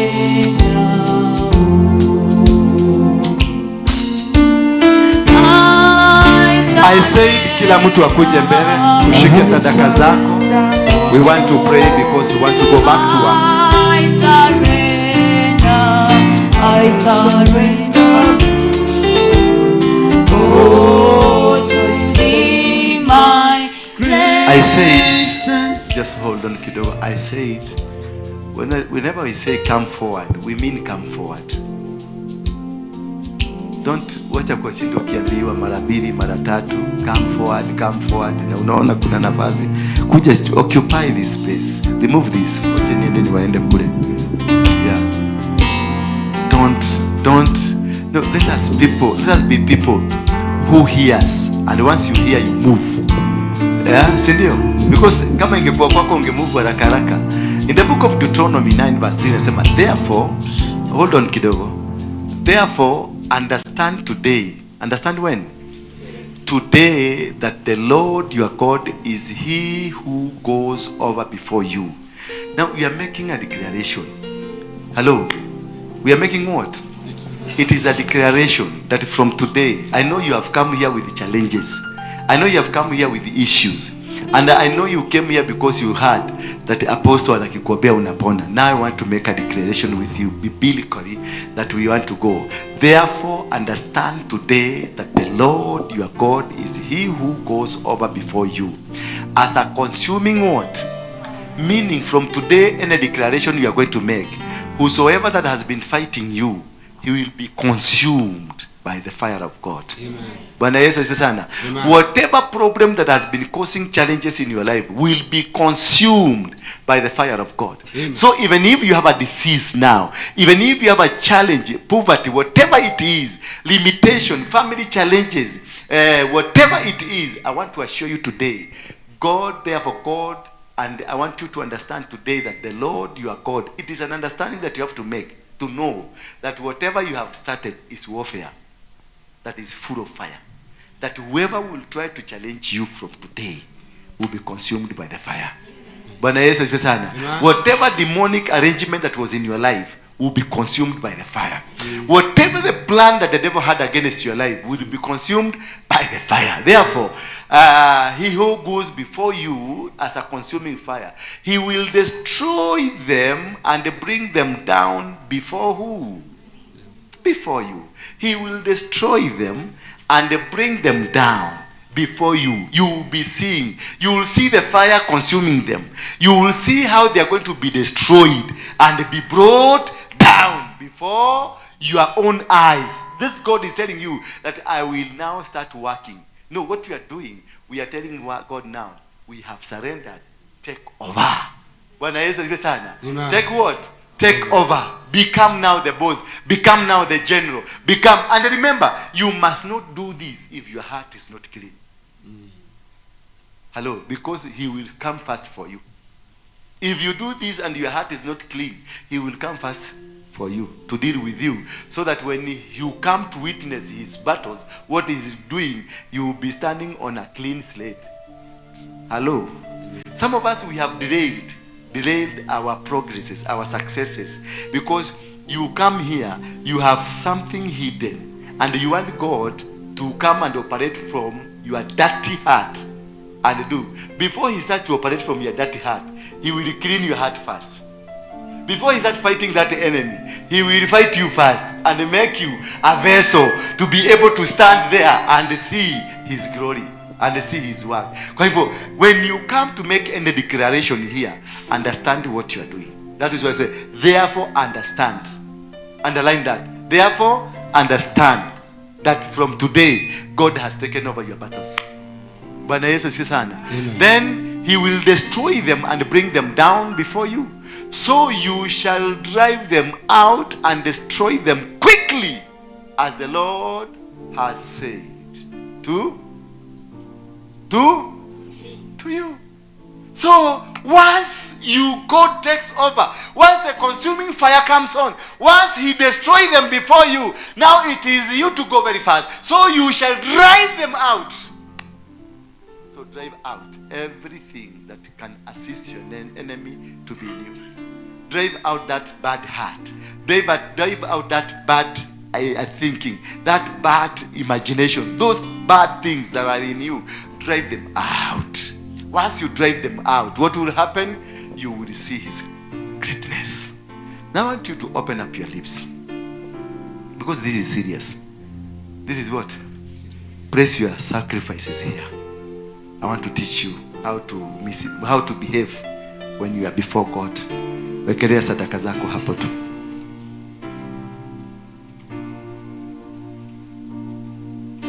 Wekelea sadaka. Amuka mzee. Amuka. Sadaka yako tunaiona iko hapa. Sigara yako ndio hiki, beriti ndio hiki. Ndio kile.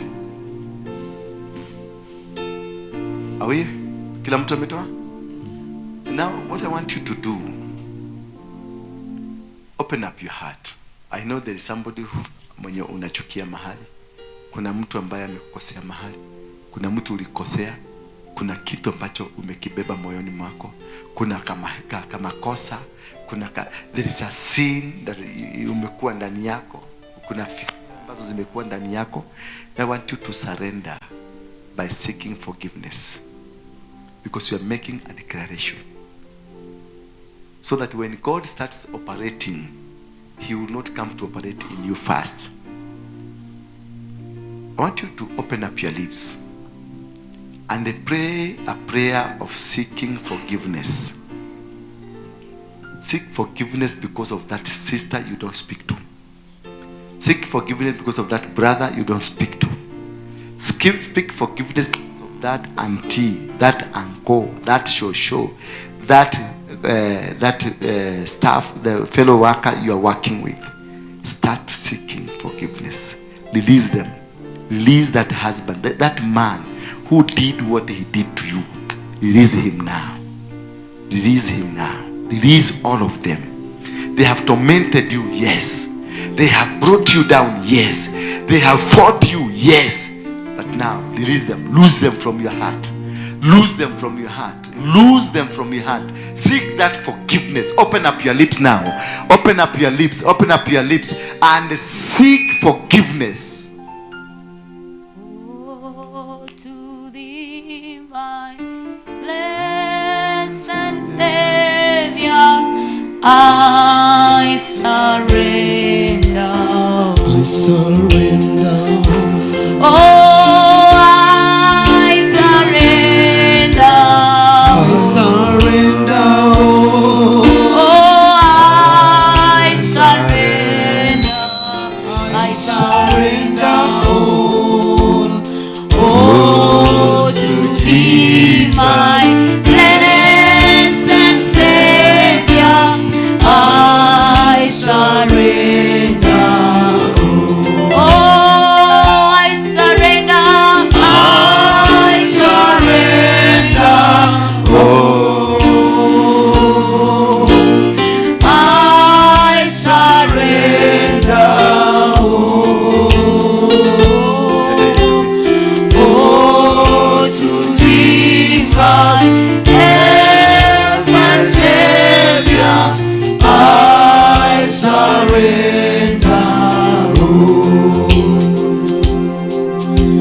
Wafungue wote ambao ulikuwa unawachukia, ambao ulikuwa unaona ni mawadui, ambao walikupiga, walikunyanyasa, walikuonea, walikunyaganya, walikufanya hivyo vyote. Release them now. Wache huru. Release them. Ukiweza kupiga magoti unaweza kupiga magoti. Ukiweza kulala chini kifudifudi unaweza kulala chini. Any way you want to connect to your Maker. I surrender. Oh, to thee, my blessed Savior, I surrender. Say, I surrender. I surrender. I surrender. Oh, to Jesus, blessed Savior, I surrender. Oh, I surrender. I surrender. Oh, I surrender. Oh, to thee, my blessed Savior, I surrender. Oh, I surrender. I surrender. I surrender. Oh, I surrender. Oh, to Jesus, blessed Savior, I surrender. The burdens in my heart, I surrender. I surrender. I surrender. I surrender unforgiveness, Lord.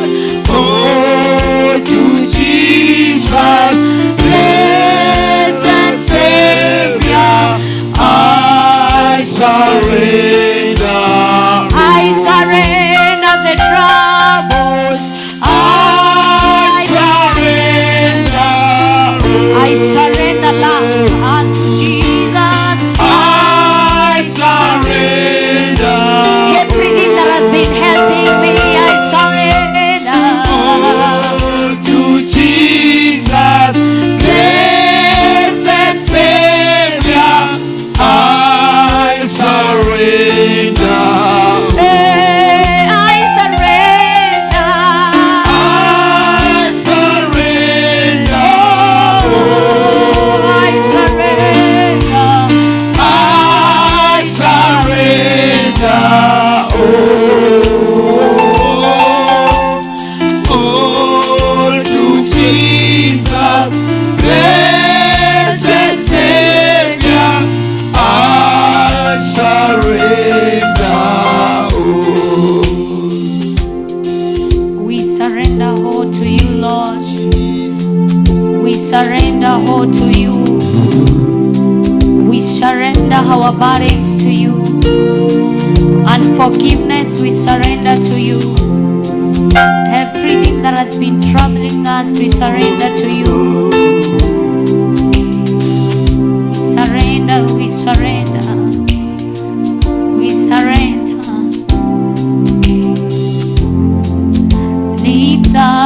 Nitabibu wakaribu, tabibu wa na neema ya daima ni dawa ya njema. Ni tabibu wa karibu, tabibu wa ajabu.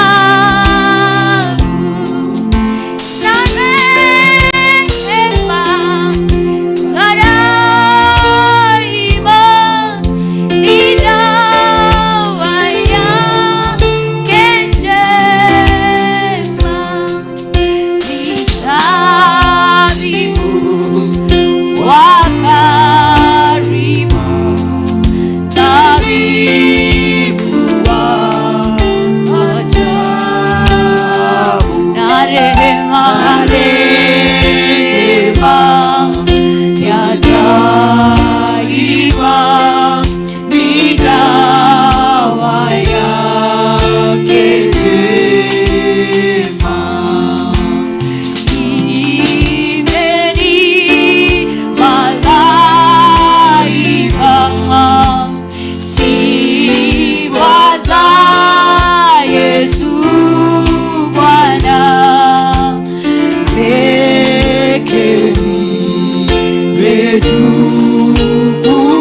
hai uko hai kwa ajili ya dhambi zangu, kwa ajili ya dhambi zangu, ndio niweze kufutwa ndio niweze kuvutwa kwenye kitabu cha mauti. kwenye kitabu cha Kutoka leo nishike mkono, nimekuja kwako. nimekuja kwako. Wewe ndio tegemeo langu, Wewe ndio tegemeo wewe ndio langu. mipango yangu, Wewe ndio mipango wewe ndio yangu. njia yangu. Wewe ndio njia yangu. Sina tegemeo lingine Sina tegemeo lingine na kutegemea. na kutegemea. Sema amen. Amen. Baba, katika jina la Yesu Kristo, wewe ni Mungu muumba wa mbingu na dunia. Vyote viliumbika kwa kinywa chako. Hata siku hii ya leo, watoto wako hawa wametubu dhambi zao, wamewafungua wote ambao walikuwa wamefungana na wao, wameachilia vyovyote ambavyo walikuwa wamevibeba, mizigo ya uzinzi, mizigo ya uchafu, mizigo ya usherati, mizigo ya masengenyo, zote wameondoa kutoka kwa vinywa vyao, kutoka kwa nyoyo zao, kutoka kwa spirits zao. Father, I worship you. I glorify your name. You are the master. You are the King of kings. You are our Jehovah Nisi. Bendera na mwelekeo wetu. Hatuna kwingine kwa kukimbilia, ila kwako tu ndio tunakuhitaji. Ila kwako tu wewe ndio una uwezo. Ila kwako tu wewe ndio una mamlaka juu ya maisha yetu. Tuungama dhambi zote, tuungama nguvu zetu. Ulisema si kwa nguvu wala silaha, bali ni kwa uwezo wako, e Baba na Roho Mtakatifu. Tenda muujiza kwa hawa watoto wako sasa, kama wanavyokwenda kufunguliwa, wafungue tu sasa. Just set them free, waache huru. Hawa ni watoto wako Baba, wafunguliwe kwenye minyororo ya shetani, minyororo ya shida, minyororo ya confusion, minyororo ya stagnation. Wengine walilaaniwa, wengine wanaoperate kwenye udongo uliolaaniwa, wengine wako kwenye biashara zilizolaaniwa, wengine wako kwenye Illuminati, wengine waliuzwa, damu zao ziliuzwa, kazi zao ziliuzwa, na soul zao ziliuzwa. Lakini kutoka leo, kama vile yule mtu mwenye alikuwa amepagawa na wazimu, alipoona mwana wa Daudi, alipoona Yesu, minyororo ambayo alikuwa imefungwa nayo ilikatika, akafunguliwa, akaondolewa mapepo yaliyokuwa ndani yake, na akafanyika kiumbe kipya. Na kutoka sasa, watoto wote mufanyike viumbe vipya, mufanyike viumbe vipya, mufanyike viumbe vipya, mufanyike viumbe vipya, in the mighty name of Jesus Christ. May the Spirit of God dwell in you. May the Spirit of God work in you. May the Spirit of God work in you. May the Spirit of God work in you. May you be forgiven. May you be forgiven in the mighty name of Jesus Christ. May you receive the authority of God. The authority of God. May He dwell in you. May He walk in you. May you be a blessing.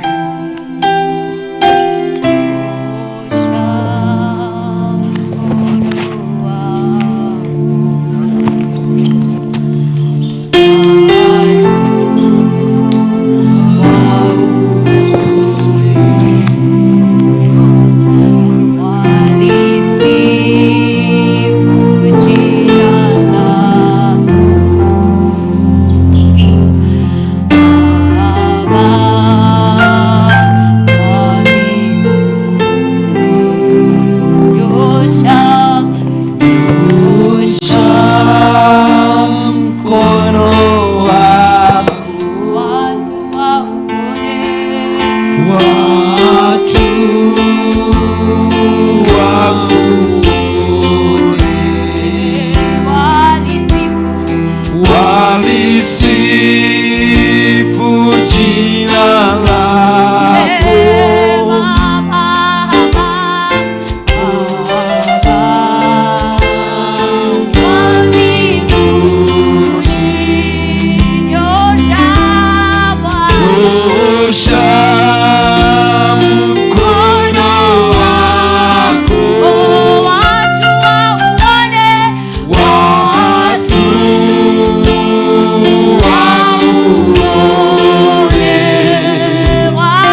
twalisifu jina lako. Tunaomba Baba wa mbinguni, tunaomba nyosha Deuteronomy mkono wako. Deuteronomy 9:3. Watu wauone. Tuinue mikono yetu juu. As we read Deuteronomy 9:3, the Deuteronomy ambayo ilikuwa ile tulikuwa tumeweka. I want us to make this, that God will guide you, that God will prosper you, that anything that has been a blockage in your life, it is no more. Tupatie kwa Kiswahili. Anything that has been challenging you, and I want to ask you to be stable in one place. Let God manifest in you. You are a woman of God. Allow God to use you. Sit in one place. Sit under one tree. Two trees will never give you a shade. Will bring to you a confusion.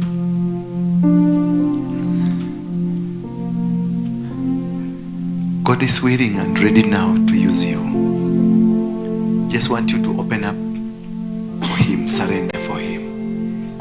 There is a day, God is telling me that there is a day you are so faithful to God. You depended and you lived for Him. But nowadays you are a busy woman. Go back to the God you used to worship. Go back to the time, those days when you were a small girl. You were such a good, brilliant girl that God used in a mighty way. You will be raising up your hand and the lepers will be walking. Just lifting up your hand this way. He has given you the command of finances all over the world. He has created their friends all over the world waiting just to see you, and something will just cause them to give you. That is how God loves you. But you are connected yourself to people have come, they have connected to your friends, and all of them are your enemies, including some of your family members. Jueni leo hii kwamba anayewatangulia kama moto atatekezao miti ni Mwenyezi. Yani moto wa Mungu kutoka siku hii ya leo. That fire, lift up your hand. That fire, I am putting that fire now to you. Praise be the name of God. I am releasing that fire of God in your business. I am releasing that fire of God in your family. I am releasing that fire of God in your ministry. I am releasing that fire of God in your body. I am releasing that fire of God in your spirit. I am releasing that fire of God in whatever you do. That no demonic agenda that will go above you. You are free. In Jesus' name. In Jesus' name. Oh, you are free. In Jesus' name. God has heard. Mungu wenu, yeye atawaangamiza hao na kuwashinda mbele yenu. That maadui wako wote waliokupangia, waliokuonea, wanaokudharau, wanaokuchukia, waliokuona wewe ni kama haufai, kutoka sasa Mungu amekutangulia, amewaangamiza wote. From today you are a vessel that God will use in a mighty way, that God will fight for. You are a vessel that God will control. You are a vessel that will win every single battle. Yani kila aina ya vita zozote zile, God has gone ahead of you. Hautashindwa. It is a declaration from heaven that whatever was so difficult for you to find, you shall find it. Bwana Yesu asifiwe sana. Maana kile chochote kilikuwa kinakuzuia, it has been defeated in the mighty name of Jesus. As you receive a new impartation, as you receive a new name, as you receive a new tag, as you receive a new dimension of your direction of your life, you will never be the same again. Amen. You will never be the same again. Amen. You will be lifted higher up. Amen. Give me Deuteronomy 28 verse 1 and 2. God will make you succeed in every endeavor of your life. God will make you win every battle. In the book of Deuteronomy 28 verse 1, kama mukitii sauti ya Mwenyezi Mungu, Mungu wenu, na kuzingatia kwa uangalifu amri ambazo nimewaamuru leo, yeye atawaweka juu ya mataifa yote ya dunia. Oh, I don't know why you do not understand this. Ati ya kwamba wacha turudie tena. Maana hamuelewi. Kama mukitii, yani kama nini? Kama mukitii sauti ya Mwenyezi Mungu, Mungu wenu, na kuzingatia kwa uangalifu amri ambazo nimewaamuru leo, yeye atawaweka juu ya mataifa yote ya dunia. I don't know. Sijui ni nini kinawasumbua. Ya kwamba ni kama mukitii, kama mukifuata amri zake, naye atawainua, atawafanya wakubwa. Kwenye mataifa mtakanyaga. You always win battles. Mahali popote mtaenda, mtatamalaki. Mahali lolote mtalifanya, you are going to win. You are going to be successful. Verse 2. Kama mukitii sauti ya Mwenyezi Mungu, Mungu wenu, mutapatiwa baraka zifuatazo. Amen. Kama mukitii sauti ya Mwenyezi Mungu, ambaye ndiye Mungu wenu, mutapatiwa baraka namna hii. Miji yenu itabarikiwa, na mashamba yenu yatabarikiwa. Miji yenu itabarikiwa, na mashamba yenu yatabarikiwa. Chochote mutakachokifanya, mutabarikiwa. Mutabarikiwa mpate wazawa wengi, mavuno mengi, ng'ombe na kondoo wengi. Yani masto zenu zitaongezeka. Munaenda kubarikiwa. Vikapu vyenu vya nafaka vitabarikiwa, na vyombo vyenu vya kuhifadhi vitabarikiwa. Kila kitu utakachokitaka kitaongezeka. Mtabarikiwa mnaporudi nyumbani, na mtabarikiwa mnapokwenda. Ukitoka hapa uende Amerika utabarikiwa. Ukitoka hapa uende Uingereza utabarikiwa. Ukitoka hapa uende Busia utabarikiwa. Ukitoka hapa uende Ushago utabarikiwa. That there will be nowhere you not call your town. Hakuna eneo hata moja utaenda useme ati hapa si town. Hata utoke uende Lokichogio, mahali hakuna uhai utatengenezeka kwa sababu yako. Maadui zenu maadui zenu wakiwashambulia, Bwana atawapeni ushindi juu yao. Wakija kuwashambulia kwa njia moja, watasambaratika kwa njia 7. I don't know how you say amen. I don't know how you understand this. Sijui ni aje munaelewa hii ya kwamba watakuja in one direction, lakini Mungu atawasambaratisha in several directions. Number 8 please. Baraka za Mwenyezi Mungu zitakuwa katika ghala zenu. Amen. Na nafaka na katika shughuli zenu zote. Atawabariki katika nchi ambayo anawapeni. Amen. Tulieni kwanza. Wacha kusema amen. Hamjaelewa hapa. Ya kwamba baraka za Mwenyezi Mungu. Baraka za nani? Mwenyezi Mungu. Ni za anko yako? No. Ni za anti? Hapana. Ni za shosho? Hapana. Ni za baba yako? Hapana. Ni za Mwenyezi Mungu. Amen. Maana kuna baraka za Mungu na kuna baraka za baba. Bwana Yesu asifiwe sana. Amen. Baraka za Mwenyezi Mungu zitakuwa katika ghala. Ghala ni nini? Ghala ni nini? Kikapu. Si kikapu. in your store. Makobe ate makobe manyu. Makobe kuna kikapu, wallet yako. Kuna baraka za wallet na kuna baraka za store. Amen. Unaweza kuwa una baraka, una vitu vingi, una mamilioni umeweka kwa benki, lakini hazikusaidii. You are just mean. You are not blessed. Kukuwa na pesa nyingi kwa store does not mean that you are a blessed man. You only become a blessed man on how you give what God has given you. How you change the society. How you make people feel God through you. Sasa nasema baraka za Mwenyezi Mungu zitakuwa katika gara zenu za nafaka na katika shughuli zenu zote. Not only kwenye magala, hata kwenye shughuli zako, mahali popote utakuwa ukitembea, you will receive a special blessing. You will receive a special anointing. Rima shandololo. Na nafaka katika shughuli zenu zote. Atawabariki katika nchi ambayo anaenda kuwapatia.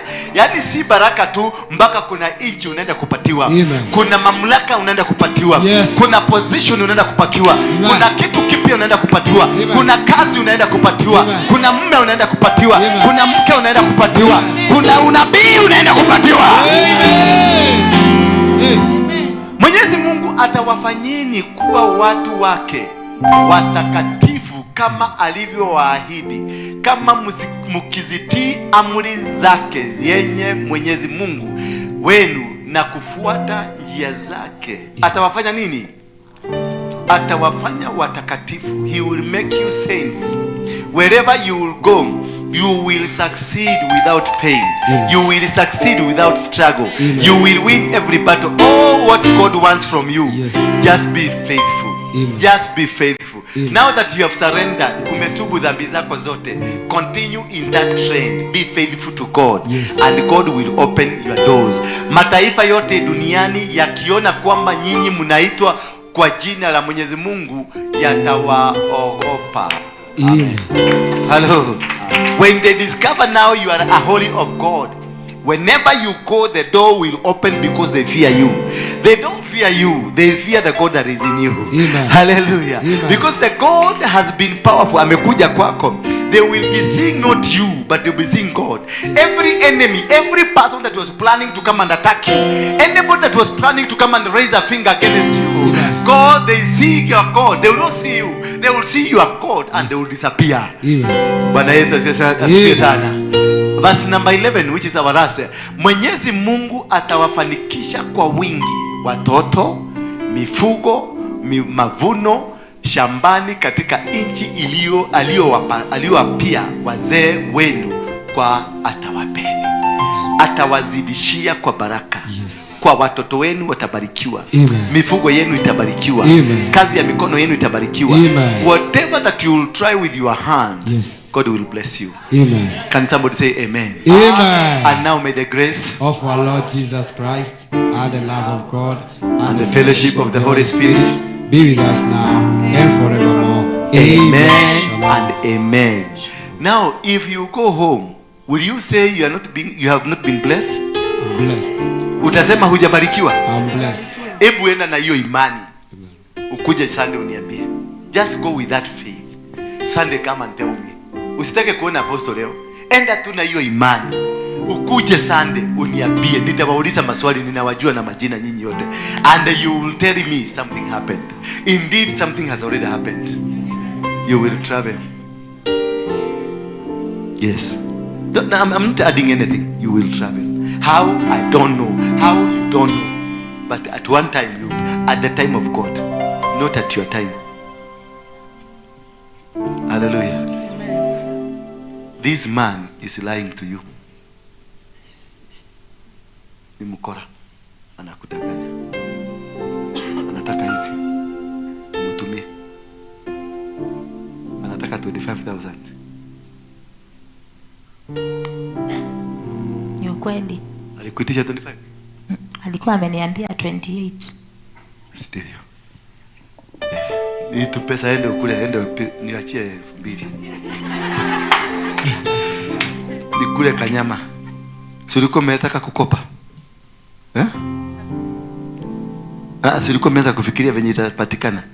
Na huko na ingine kidogo. Hiyo kidogo leta tugawanye. Usipeleke huko. Huyo ni mtapeli, anataka kukutapeli. Umeelewa? Anakuambia ameshikwa, amefanywa nini, ni tapeli. Achana na yeye. Don't. Hello. Nani mwingine? Nani mwingine? Sasa ideni nyumbani, mmebarikiwa.